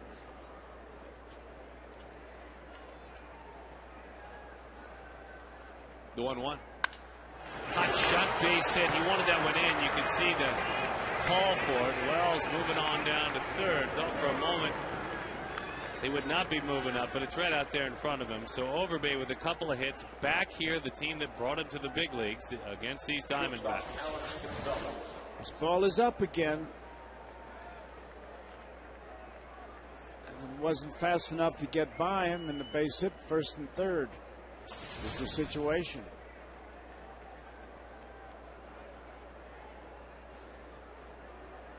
Here's Alex Gonzalez.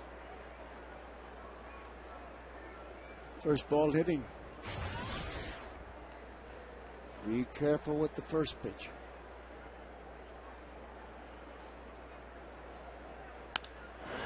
Well, he was looking to lift, wasn't he? Glad it was not a fastball up there. They swing it, and I know I'm used to watching the National League, Joe, but these guys swinging like a softball team. Ah, they got the hit sign all along. They go back to the hotel. The clerk hands them the hit sign. Hit and swinging, hit and swinging. Rest a little bit. Gonzalez is 2 for 2, 33 years old. 10 home runs this year. 10. That's it. Cut fastball into the dirt, 0-2 the count. Now he's got an option, boy. You love these situations as a catcher. You could come high inside, or you can go back with the same pitch, that splitter or whatever you call it. The curveball that's low out of the strike zone. You have to feed on the hitter's greed. Let's see what he does. What is that, a changeup? Either that or the split. Yes, it is a split-fingered fastball. I see Snyder's got like tape around his fingers so the pitcher can see the fingers better.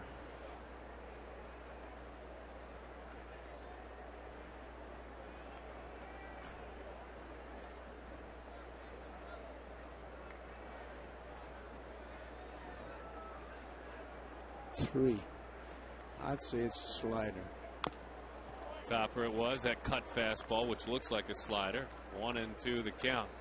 The tape around the fingers. I've seen him put the old whiteout on the fingernails so you can see it. Oh, yeah. You ever do anything like that? No. No. No, I was very fair. Skin was very light. Okay.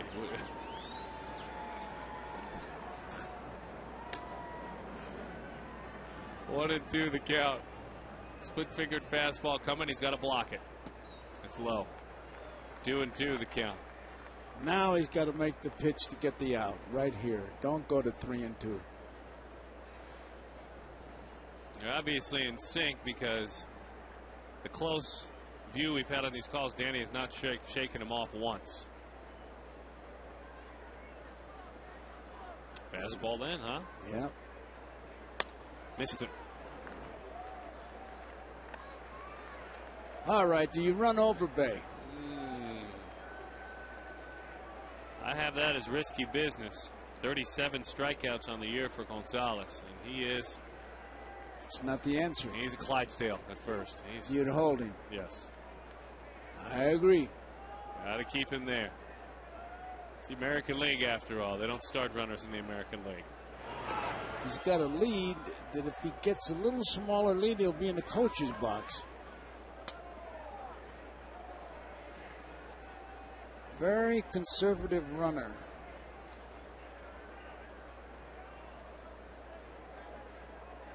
(6-2) the score. Full count. 1 out. Runners on first and third. Bouncing ball to Reynolds. Is it 2? You bet it is.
Adam LaRoche, a couple of innings later, and the communication non-existent, and then cashing in. Mark Reynolds, he doubled in a pair.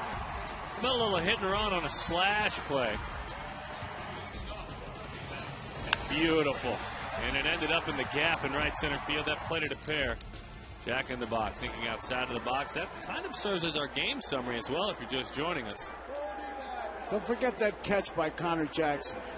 Diving catch. You bet. Because if that goes in, they're at least tied. Maybe go take a lead. It was a Christmas-style gift, if you will. Yes, Connor Jackson delivered. We'd have Santa Claus at the ball game as that one sails to the backstop. That's up there, by the way, at Friday's Front Row Sports Grill. It's always a great way to come in and enjoy the ball game.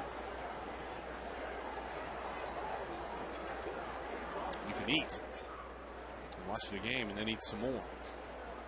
And then you have to duck when Mark Reynolds hits. Pitch is low to Chris from Renicky. 2-0 the count.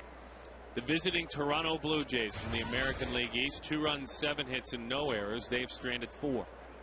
For the Diamondbacks, 6 runs, 9 hits, and no errors. They, too, have stranded 4. Snyder down the line. Foul ball. Boy, that had a great sound off the bat. Tell you, boy, you can tell the difference in the sound. The only thing I can never figure out is why. Listen, that's a solid sound. Is when you smell like something was burning. Could you smell that when you were pitching? No. You couldn't? No. I never knew if it was the bat or the ball. I couldn't smell it. I think a lot of times when you smell something burning, it's when they just miss it and foul it straight back. That's, of course, what Ted Williams used to talk about. When I pitched, they never just missed it. I could just hear it sailing by. That's really good. I couldn't smell anything. Yeah, but that's why you're doing what you're doing today. That's exactly right. I practiced my broadcasting while backing up third. For the best online coverage of the NBA Western Conference Series, check out FoxSportsArizona.com.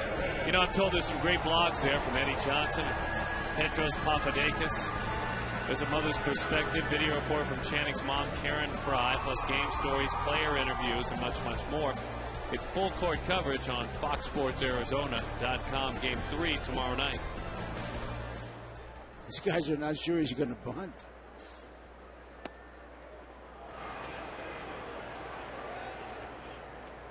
He went around. The call was made by Mike Machlinsky behind the plate. They really aren't looking for it at all, are they? No. And he didn't show it. No, he was going to hit away.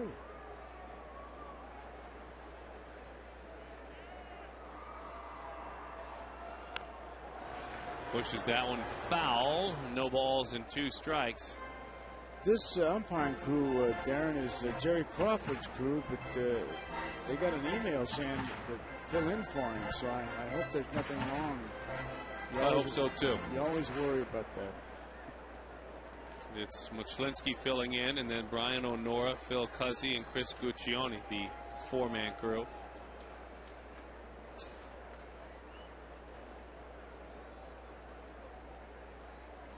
Oh, 0-2 the count. We'll see you soon, Jerry, and hope everything is all right. The 0-2. And fouls it right down below us. He takes his hacks. One thing about him. Once hit 2 home runs in a game in the minor leagues. Hit all through college at Pepperdine. Pitches away, 1-2 the count. Beautiful campus at Pepperdine, isn't it? Oh, boy. Yeah, my daughter went there, Gina. We'd love going to visit her with that campus. I was going to say, that's a fun visit. Oh, it's great. Well, that's where he did his thing. Pitcher and a hitter, and a student, of course. To right field, a base hit for Heron. How far will it roll? All the way to the wall. Dan Heron pushes his battery mate on around. Dan drives in his 3rd run of the night. and the Diamondbacks lead it 7-2. The best hitting pitcher in Major League Baseball pitches and hits for the Diamondbacks. And he wasn't even thinking triple. He was going into second base. You could see he let up on the gas pedal and just waltzed in. And base runner Snyder scored all the way from first. I'll get there. Watch him. I mean, it goes all the way to the wall. I mean, he split the gap perfectly. You could hear Chris telling his teammates as he slapped their hands, I'll get there. I'll get there. That run from first wore him out. It's a long run. I mean, he's coming. And when you catch as much as he's been catching, you start to leak oil when you're around third, man. You can see.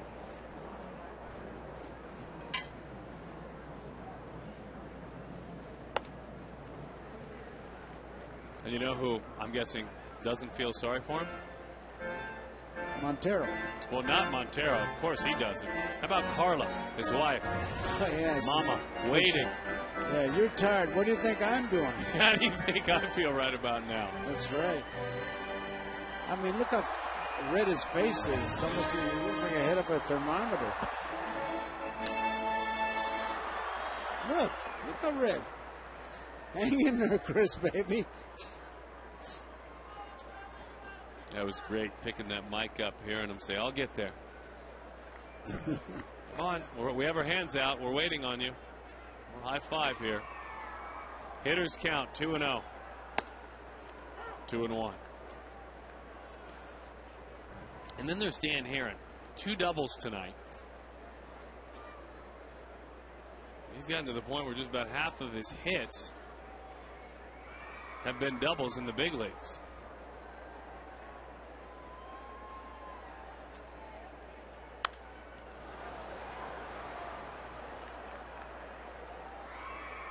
Two and two, the count. You talk about guys that a bunch of their hits are extra base hits. This is a guy who's got one of them this year. Kelly Johnson.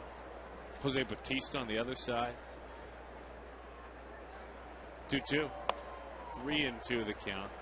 That's 60% of Kelly's hits are extra base hits. Bautista out there in right field in the same spot.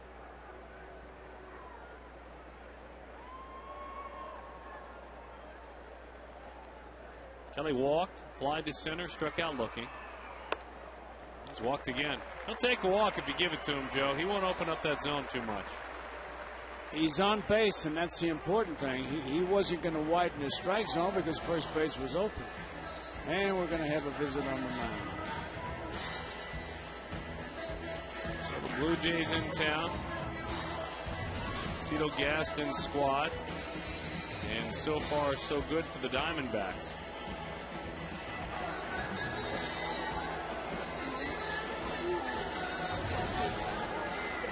Bruce Walton, pitching coach, comes out for a conversation.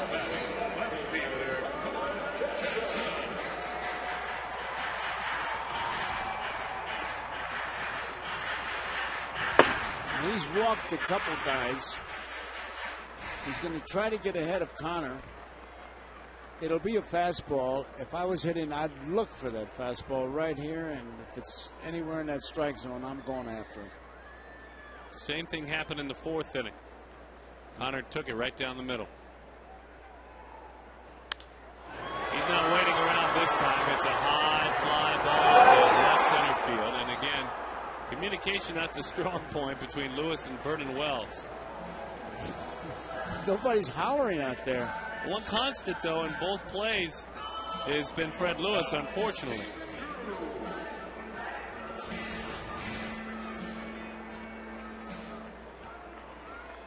Either one of them could have caught it. Lewis could have caught it. He thinks he's going to catch it. No, he's going to let the other guy catch it. And I'm sure that Wells is going to say, hey, let the sure man catch it, huh? Here's Steven. He takes a strike over the outside corner here in the bottom of the 6th inning. Grounded to short, line to second, and struck out.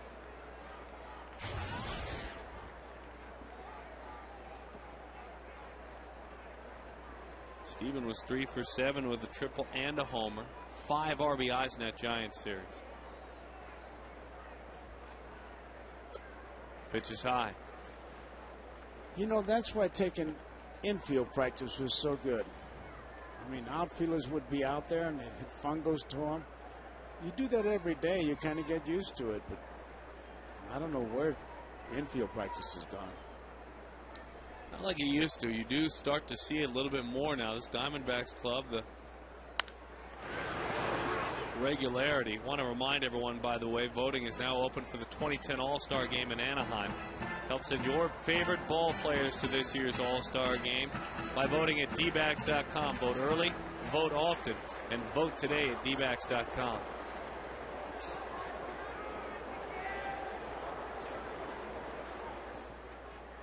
Bo Porter about twice a week, 3 times a week, will have all of his outfielders out, and they will be working.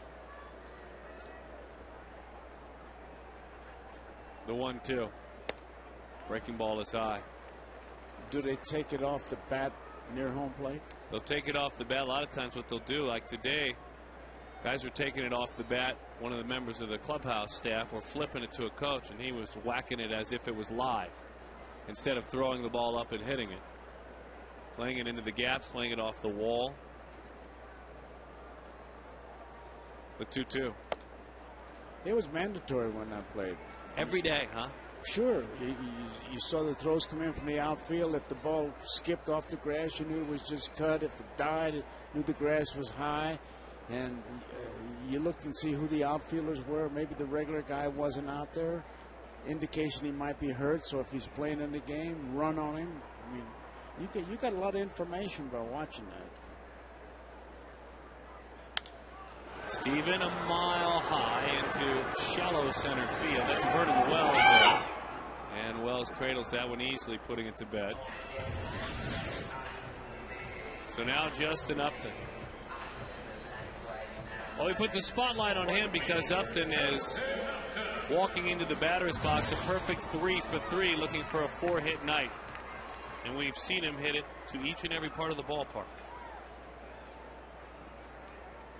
Here's where you really have to be patient after you've got the 3 base hits, because you figure, hey, I got 3 hits. I've had a good night. The good hitter, he forgets about it. He goes after number 4.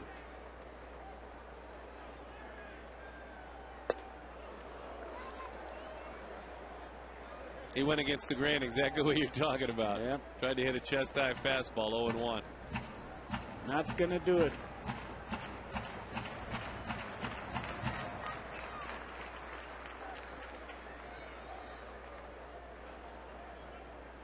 Folks in Uptown gathered out there. Great place to have groups. Or the little D-backs program out there, as that one is outside. More than 2,500 participants left in right field. Part of the little D-backs baseball program. Good to have them here tonight.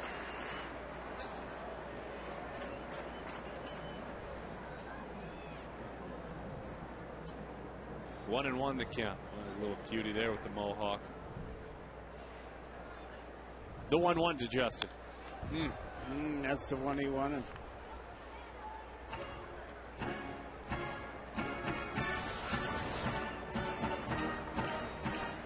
Ball was right down the middle. Fouled it off. He was going for the long knock. 2 shots at the home run. I mean, clear and evident. Let's see what happens now with a 1-2 count. 2 runners on, you would think he'd feed on the greed of Upton and try to pitch it outside the strike zone. He did. A slow bender outside. Upton not interested. 2-2 the count. Now we go after him. Upton knows it. And now he's just looking for the ball. Question is now, what will the pitch be? I think fastball. On 2-2. It was. And he got it. Extended over the outside part of the plate a bit. Upton for the first time tonight is retired. Was it a strike? Pretty close.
Our APS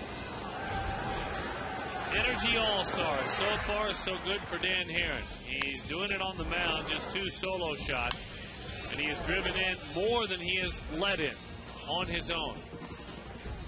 And it's been a story of settling down these Blue Jays in the way they really attack. They can steamroll offensively. They came out swinging with a home run against Dan Herron, and he has settled right down. And Joey's helped himself with the bat. Yes, he has. He's done it all. And that's what you have to do to get out of this kind of thing that they're in. Everybody do what you can. Don't worry about picking the club up and putting them on your shoulders and leading them. And he hasn't walked anyone. First pitch, he just beat John Buck with a fastball. Adam LaRoche is there. Buck already heading towards that dugout. You hate to see that. 1 away. 7th inning, trailing by 5, and he swings at the first pitch. Never used to be that way. Take a look at a couple, correct? You make him throw a strike, although he's had real good control. As we mentioned, has not walked anyone. You would think this would be a tough bunch to walk anyone. They've drawn a few walks along the way. High drive, way out of here off the bat of Encarnacion. Goodness gracious. That ball went 45 rows deep. That's his 2nd homer of the ball game. And again, he didn't come in as the guy with 10, 11, or 12. He came in with 2. He's going to go home with 4. Yeah, you bet. He doubled his pleasure tonight. Boy, I tell you, these guys just swing, swing, swing. If they would take a pitch, you'd have to call the trainer to see if paralysis set in. Dan knew that was gone, and we all did.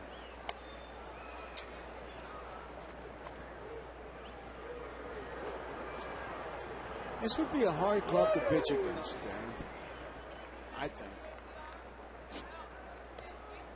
Well, again, they prove that they're looking for your mistakes. They're not about to back off on aggressively swinging for mistakes.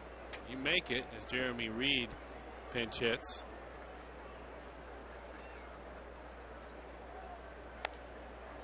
In on the hands, fouls it off. And it's not just mistakes. I mean, first pitch, boom, home run. He's got 2 of them tonight. I mean, he hit it 9 miles. Hit a home run that high, that far, you get frequent flyer miles. Another big swing. 2-2 the count. By the way, that's the 5th 2-home run game in the career of Encarnacion. 58 home runs for Boston. They're second to Toronto in the American League with 68. Of course, the Diamondbacks lead the National League with 55. These are the big slugging teams in the big leagues. And homers don't always equal victories. Ask those two teams in the National League how they're faring this year. Got to pitch too, and pitch late in games. That one is in. 3-2 the count.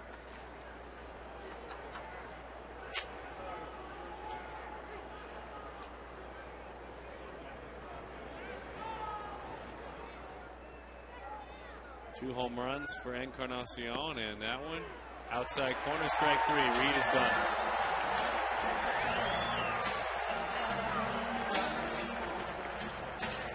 Seven strikeouts for Heron.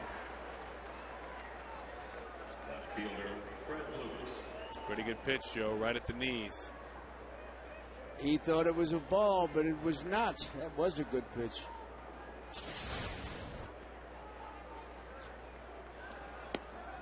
This was the matchup Heron was looking forward to, in a way, before the game. Lewis came in 8 for 19 against him, a 421 clip. He homered against him right away.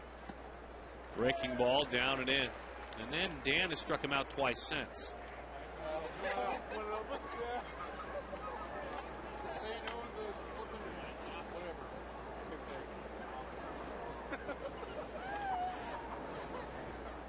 The 1-1. Outside, 2-1 the count.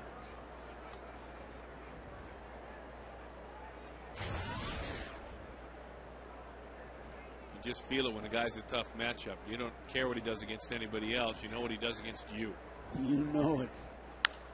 Bouncing ball to short. Not in the reach on a pitch away. And in time for the out. A solo shot by Encarnacion. That's all they are, though, are solo shots. 3 of them. That's the score, 7-3.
We have a new kid on the block out there, Mr. Garagiola, Joe Borowski, and he is already the king of the tease. He knows how to tease you forward to watch his show. He does a good job.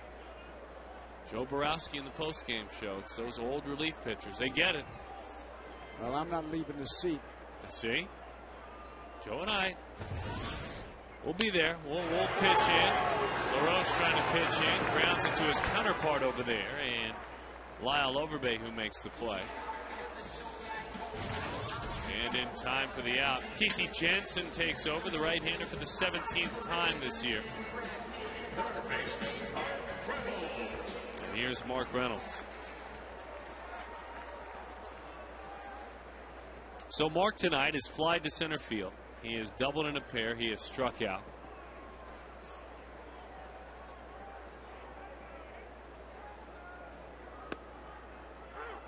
Oh, and 1 the count from Jansen. Hey, Darren, you guys were always doing surveys and polls and all that. Do one on the players wearing their pants low or high like this pitcher is. Okay. So see what the fans think.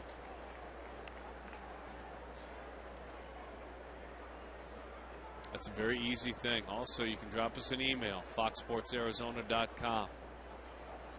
Click on the Diamondbacks page. Let us know your thoughts. That's a slider and a good one. 1 and 2 the count. Last time you asked for an email, you got one from Scotland. We did. I remember that. Our good friend Alistair Ferguson always watches in Scotland. Pitches outside, 2 and 2 the count. We have our good friend Jack Summers who watches in China regularly.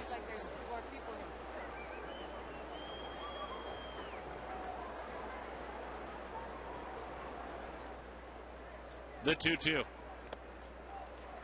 Now, which do you prefer? The high. Pants high? Okay. Yeah. What do you prefer? I prefer the pants high. Those are what has evolved into being called stirrups. Those are essentially black athletic socks. I like the stirrups as well.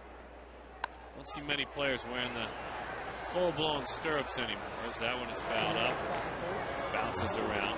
You know, we moved and I found a pair of sanitary hose. Okay. I showed it to my grandson. I said, "What is this?" He said, "Pair of socks. There's the stirrups. That's the stirrups right there." And underneath is the sanitary white, the white right, sock. White, right. Who else but Matt Williams will be wearing that? How do they wear them so low? Mark Reynolds on the line. It's a base hit. So Mark is 2 for 4.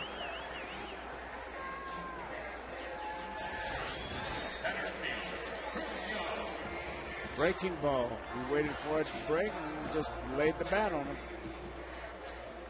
Didn't take that big swing. It's going to be all right. Well, that's the scary thing. You know, he's constantly evolving upward, getting better. Scary thing for pitchers anyway. 0-1 to count. Mark, you know this, Joe. Folks, we were talking about it last night, celebrating Reynolds' his 100th career home run. And doing it, I think, appropriately against the best pitcher in the National League the last 3 years in Tim Lincecum, because he has picked on some pretty solid arms the last 2 years and homered against them. He's taken off now. For Mark, he's done. So the throw on a hop by Buck, and Reynolds, who was a perfect 3 of 3 in stolen bases, has been thrown out for the first time. Had a good ball to handle. Well, they were waiting for him. I don't like him going in head first, though. Guy hits 30 home runs for me. I'm going to say, you stay there. You go station to station. You gas up at every bag.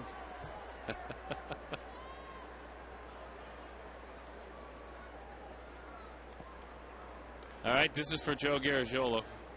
Do you like the socks showing real high up about the knees or all the way down to the shoe tops? 36929, A or B? Up, showing the socks, down, all the way down to the shoe tops. A or B?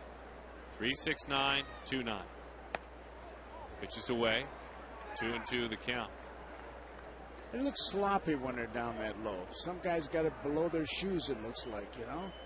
It's like they're going to be late for the dance, so they're going to be ready. Kind of a sweatpants look to it. And we're going to lift some weights, Joe. Look at that. They're all doing it these days, so.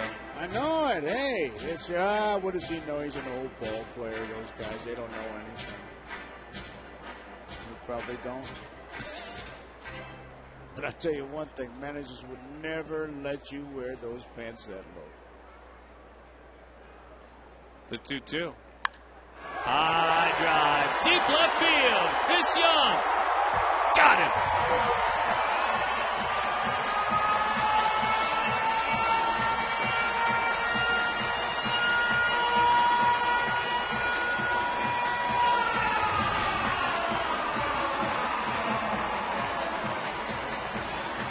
The Diamondbacks add on another Fulton Holmes home run, a $150 donation to Arizona Central Mountain Rescue.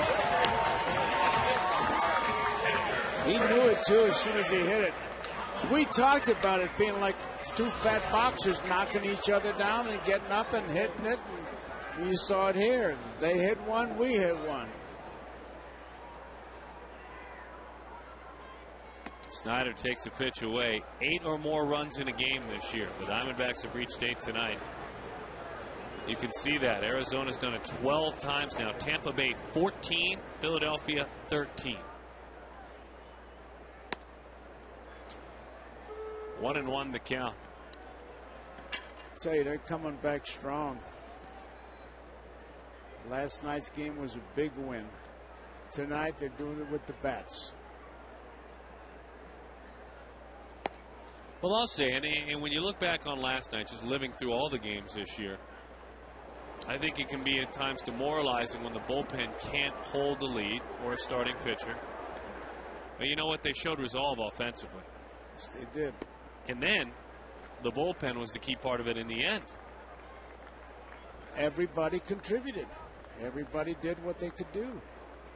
Nobody tried to be Superman, look for the telephone booth. The 3-1.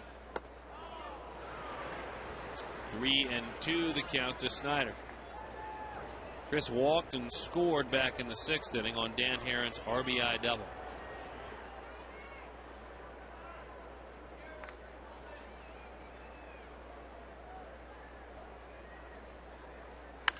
Snyder, rocket shot. Not to become father of 3. He has visited first twice tonight. By the way, folks like to show the socks, Joe. And a way to go, folksies. They like the socks. They like maybe a little bit of Matt Williams with the stirrups and a lot of that. Pants up high. That's right. I don't like pants on the ground. Breaking ball, it's a strike, 0-1 the count.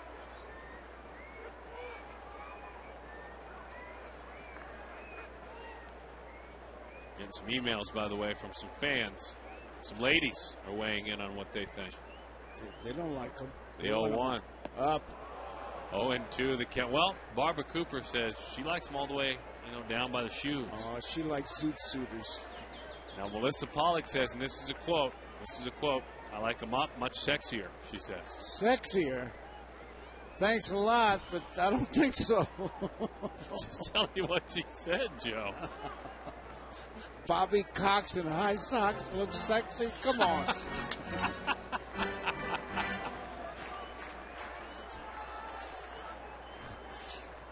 Those legs need to be pumped up, man. What do the count? Sexy. Whoa.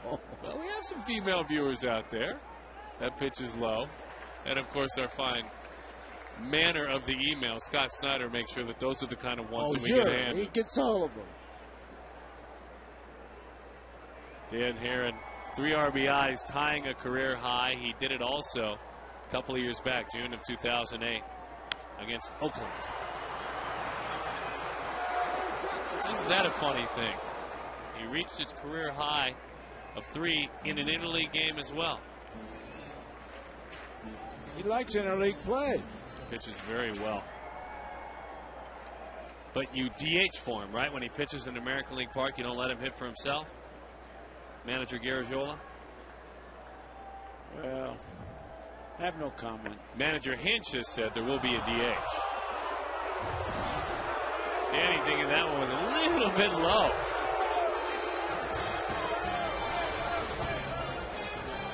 Those pants down low, all comfortable, and he homers. Chris Young touching them all.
Presents Diamondbacks Baseball, brought to you by Southwest Airlines. Visit southwest.com. Grab your bag. It is on. And by your Valley Hyundai dealers. It's time for the 7th inning stretch. Your dollar. Hyundai.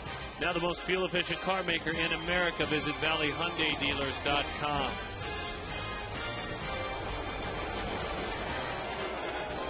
Dan Herron, 6 outs to get the right-hander at 96 pitches as he works here in the 8th inning.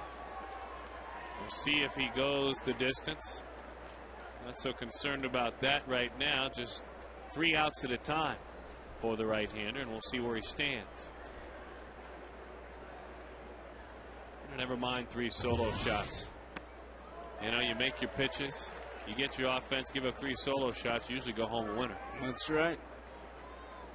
And you watch how he reacts after he gives up that home run. He didn't lose any of his poise. Cut fastball, strike 1. Straight fastball, strike 2. Down and then up. Arizona trying to win for the 3rd consecutive time. It's high time that they stack up some victories in about a 10-day span. Win 8 or 9 of them. And I guess if you want to move back towards the middle to the top of the standings, you have to do that. Well, especially with the road trip coming up. You're not playing, you know, just anybody. You're playing some pretty tough teams. And within your own division as well, which I think is key. Boy, that was easy. Better said, he made it look easy. It's not easy. I think the key is making it look easy for Herron. Late movement on the fastball. The last time the Diamondbacks won 3 or more games in a row, you have to go back to last August, the 27th through the 31st. That was a 5-game winning streak. Batista, strike 1. Listen, you'll take it. And you're not going to be counting streaks until you get to about 5 or 6. Cut fastball. I mean, the way the team had been going with what was happening, a base on balls was a rally. Mm-hmm. And they started gripping and grinding that bat even tighter. Oh, yeah. Can't do that. You got to be yourself. Play the ball. It's the bat against the ball. You don't hit against a pitcher. The 1-1. Into the corner, that one goes. Out of here.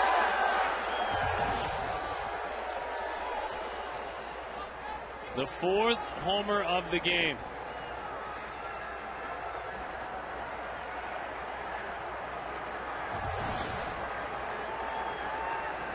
Boy, these guys swing for the fences.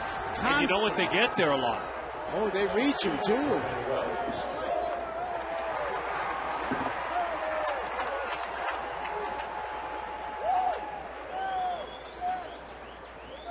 Is tonight fireworks night? It is. They're starting early, ain't they? They've been started for a while. 8-4 the score. I mean, just imagine if there'd been a walk along the way. That's the good news. Swings right through it. 0-1 to count. That's the good pitcher. There's no defense against a base on balls. You just can't defense it. A base on balls will always hurt you.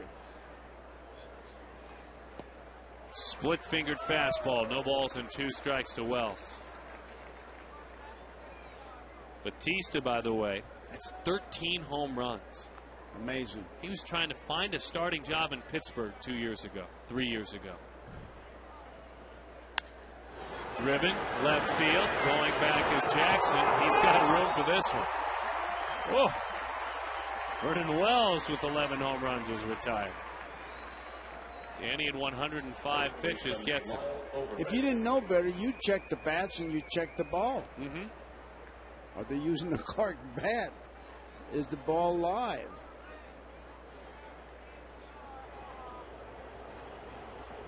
Their hitting coach, as that one is in. A former Gold Glover in the outfield, but he took a pretty big swing himself down there in that dugout. Dwayne Murphy. Remember him? Oh, yeah. Well, he could run it down. A great defensive outfielder.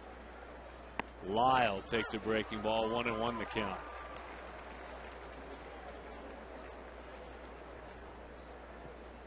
There's Murph. He's a good man. Inside, got the corner. Overbay doesn't like it. 1-2 the count.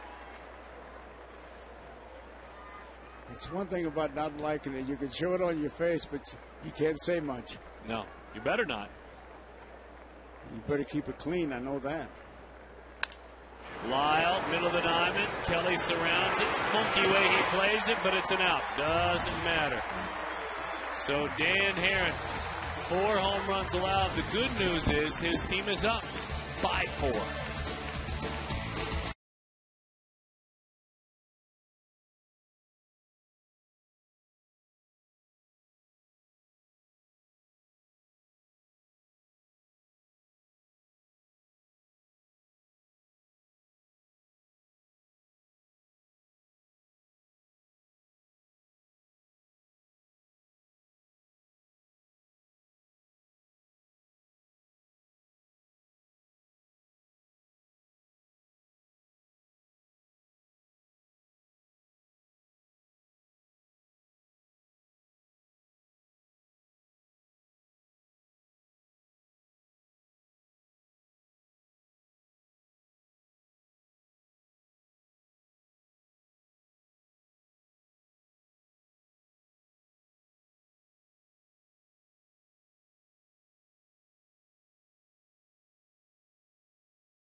Eight to 4. We're talking primetime baseball tonight, but then tomorrow night on Fox Saturday Baseball, interleague play begins with the Tigers taking on the Dodgers, or it's the Yankees battling the Mets, or it's the Cubs in Texas, going head-to-head with the Rangers. Fox Saturday Baseball presented by Budweiser. Crack open a cold one. It returns this week at 4. Catch This Week in Baseball at a special time. Check local listings for a game and a start time in your area. Fox Saturday Baseball brought to you by Budweiser.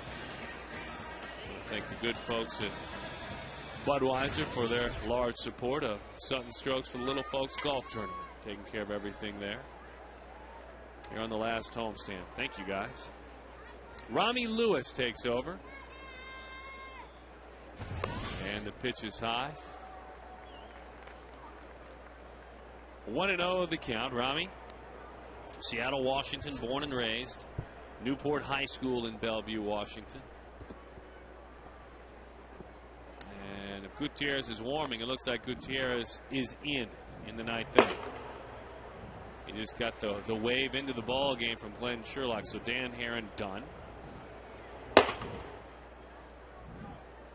And Herron leads at 8-4.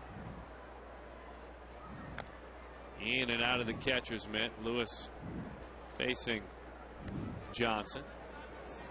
That's one of my pet peeves, too. You know, when a catcher doesn't hold that ball, I say he didn't hold it. You don't practice that. Well, how do you? You can't practice catching a foul tip. No. It just happens to hit your webbing. Straight reaction and then into the right place at the right time. Exactly. 2-2 the count. At least they got the big mitt now where the webbing is like a first baseman's glove. Not nearly as big when you used to catch. Oh, we didn't have a webbing. Couldn't afford it. Bouncing ball out to second. And in time for the out. Kelly Johnson is erased. Hey, by the way, I want to remind all of you about the youngsters coming to the ballpark this Sunday. The first 5,000 kids to the game get a D-backs bat and ball set. It's courtesy of Sanderson Ford and Lincoln Mercury. Now, here's the deal. Kids can stick around after the game to run the bases. 602-462-4794. dbacks.com/Sunday.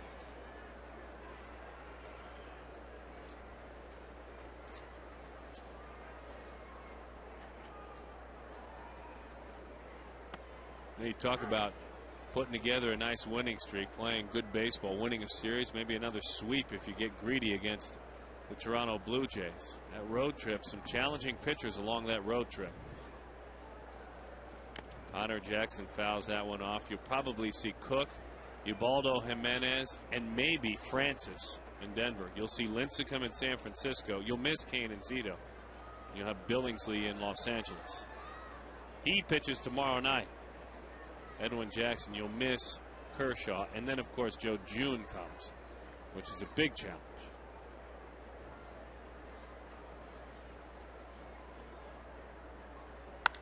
Hunter, high fly ball, deep left center field. Did he get his first one of the year? Blow wind. No, he didn't. Got under it just a bit. The sound was good, but it didn't have the trajectory that it should have had for the home run. Had a little trouble getting that word out. That's a perfect word, though.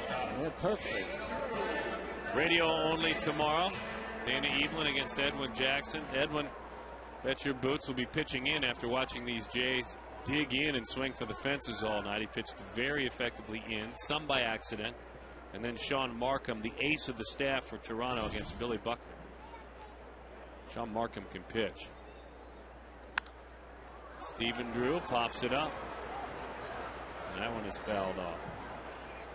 I'll tell you one thing. I bet in that pitcher-catcher meeting, pitching coach, the warning will be watch the first pitch. Because they just left the bench swinging.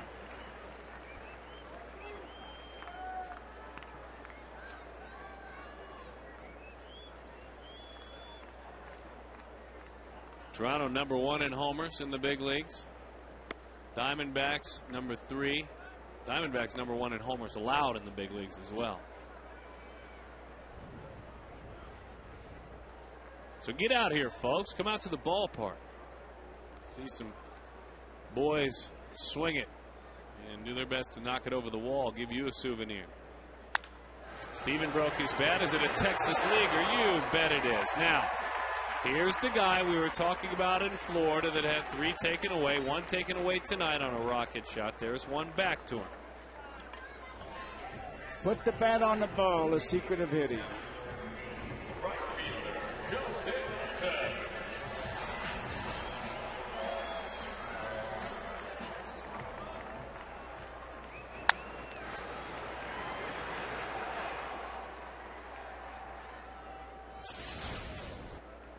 Many would argue Stephen Drew having as big of an impact on this season for the Diamondbacks, especially offensively, than anybody. And I think it's safe to say from beginning till now he's been the most consistent. He's hit the ball hardest, no question about it.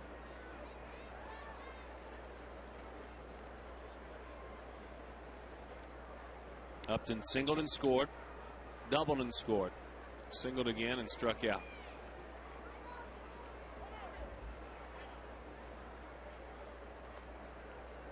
By the time he gets to the late innings, that batter's box doesn't really suit him. He's got to just feel just right, and he's right by doing what he does.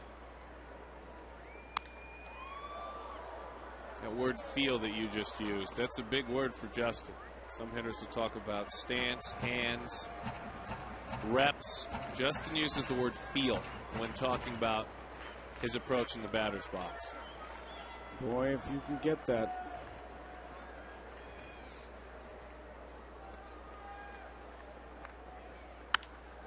Got underneath that one, and it's a mile high. Hill is under and reaches up, puts it away. So base runner is stranded. Upton still a 3-hit night, 3 for 5. Gutierrez looking to make it an official victory for the Diamondbacks.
Young Diamondback waiting in the wings in the minor leagues. We do it every single night. We take a peek at Colin Cowgill, an explosive bat this season at AA Mobile, 282. You can see 3 homers, 22 RBIs. His last 10 games, he has been on a big-time roll and doing great work with Turner Ward, the hitting coach in AA for the Mobile Bay Bears. Keep it up, Colin. We have our eye on you and all of your mates in the Diamondbacks minor league system in AA, the pride of the University of Kentucky. He's not a baby anymore like that. And we will do that every single night the rest of the year, show you some video and or a graphic of a young Diamondbacks minor leaguer. Gutierrez ready to take it the distance. And it's certainly been a tough year, but this bullpen last night's really strong step in the right direction. Last night they contributed like everybody else. Ended up in a victory, and that's what you need tonight. Shut that door.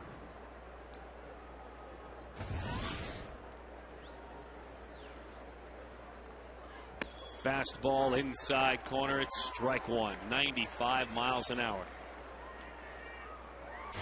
Alex Gonzalez singled a couple of times, grounded into a double play. Oh, yes. You bet. A slider. Perfect spot for that one, huh? Perfect. He was looking for the fastball, got the slider, started the bat, and couldn't stop. Red light runner.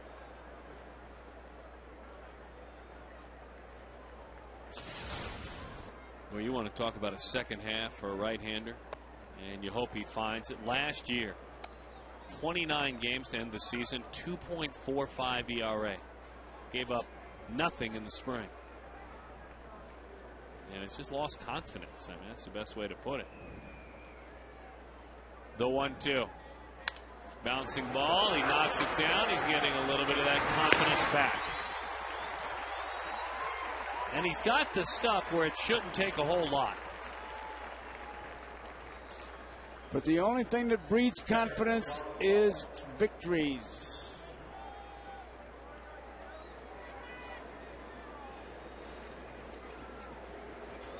So the big fella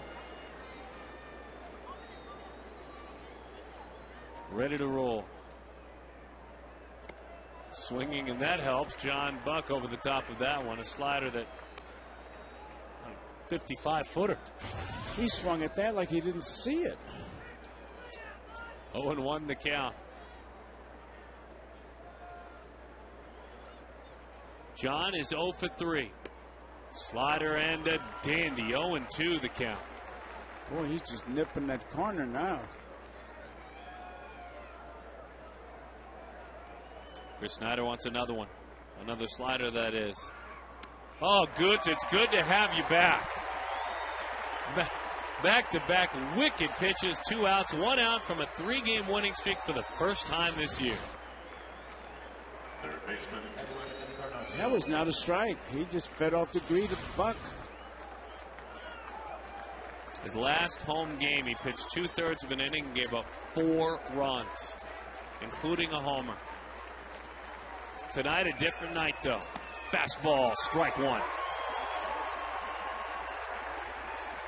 He's just looking at fingers and throwing.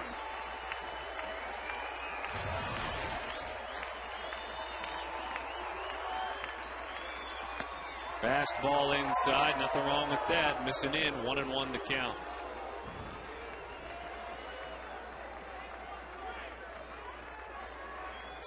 He's kept a fabulous demeanor throughout the struggles. The 1-1. Bouncing ball, and it's a foul ball. I'd like to see him come back with that wicked slider that he threw to Buck for the 3rd strike.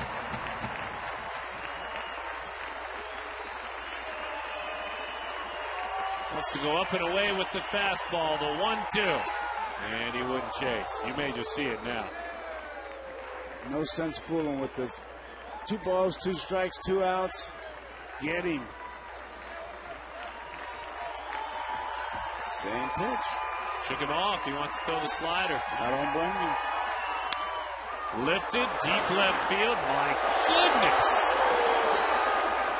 Wow, a 3-homer night for Edwin Encarnacion, and it's an 8-5 ball game. His first ever 3-homer night. And the homers unfortunately continue to fly out against this man. 6th home run allowed this year.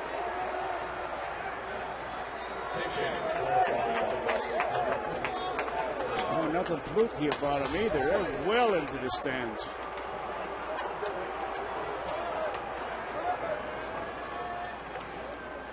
Here is Adam Lind. Chad Qualls will start to get hot.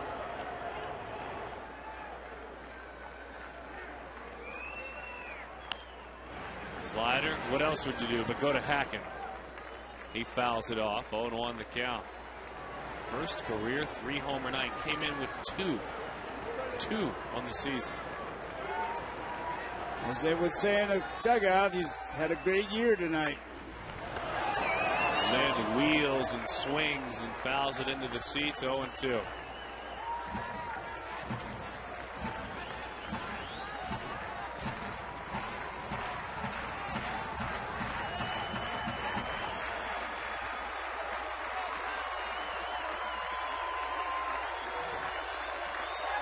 The 0-2. Belted down the line into the corner. Are you kidding me? Another one. Another home run for the Toronto Blue Jays. 2 here in the ninth. And unfortunately tonight that bullpen ERA will go up. 6 home runs tonight. 6 for the Blue Jays. They came in leading all of baseball. They have hit 6 more tonight. Incredible. Incredible. Ball was up.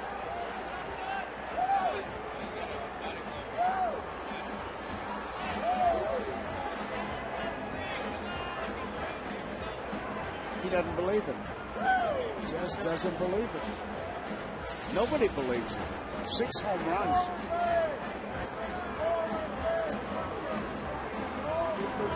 I'll tell you what, these Blue Jays have lived up to their billing. I mean, that's really all they've done. They've even gone above it. 6 runs, 6 home runs. Fred Lewis. Outside now. Falls, I would imagine, ready in the pen. Gutierrez.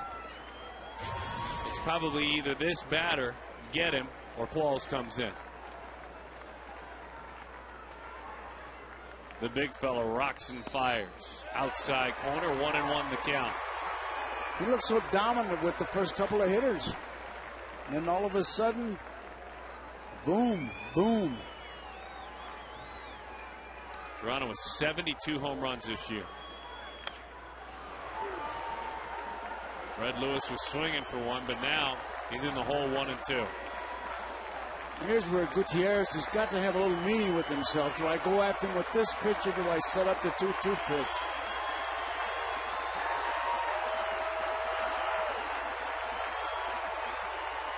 The 1-2. Outside. 2-2 the count. Overthrew a fastball. It's far enough. Got to get him on this pitch.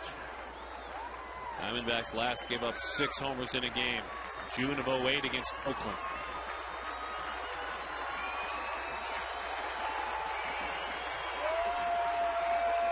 The 2-2. Lewis, fly ball, center field. Young line back, off the wall. Lewis with an extra base hit. Would imagine that'll be all for Gutierrez. And it's unfortunate because he came out steamrolling and he won't be able to finish this ball game.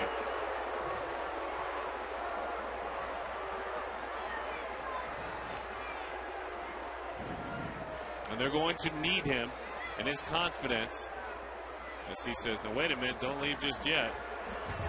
His confidence will take a major hit again tonight, unfortunately. Qualls comes on. Best slider of the year. He had it last night, getting the final out. Tonight, he's got to get that final out one more time. More after this.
We're a little bit shocked, too. The slider Encarnacion hit out was not a bad pitch.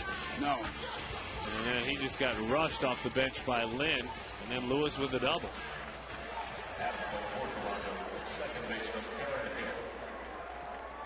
So Chad Qualls goes to work. If there's any lesson to be learned, no base on balls. Otherwise, you'd be in deep trouble.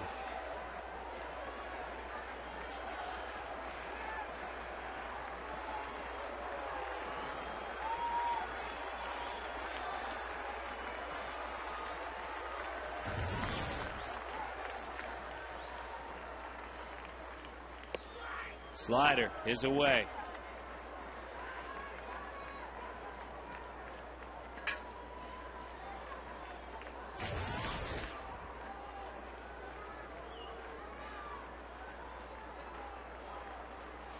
Hill 0 for 4. Qualls, fastball outside. 1-1 to count. He helped him out with that one. Oh, man. He's got to get him. Situations like this for a manager, man, is really a Maalox moment.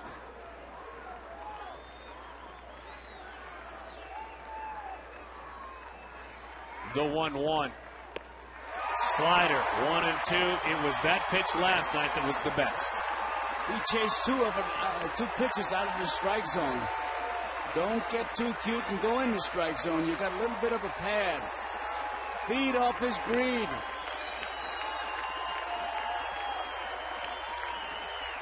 There you go. That's us up here. The 1-2. Outside. In the last 90 years, it's only happened once that a team has scored 6 runs, all via the home run. It was an A's team against Minnesota in a loss back in 1991. Just the second time dating back to 1920. And the A's lost 8-6. The Diamondbacks' hopes are that goes true. The 2-2. High fly ball. This should do it. For the first time this season, the Diamondbacks have won 3 in a row. And you hope it's the start of something big. But to run a marathon, you've got to take a couple of really quality steps out of the gates, and they've done that tonight. They survived this one, didn't they? Yes, they did. And Qualls came in like he did last night and stopped the bleeding, and that's all you need. Sure, it's a close ball game, 8-6, but they got it done. Joe Garagiola and I will join you in the post-game show. It's Quest Diamondbacks Live. We'll have our thoughts on the ball game. Dan Herron bounced back. He did give up 4 solo shots. 6 homers hit by the most hitterish club in the game. We'll talk about all that. The post-game show right now.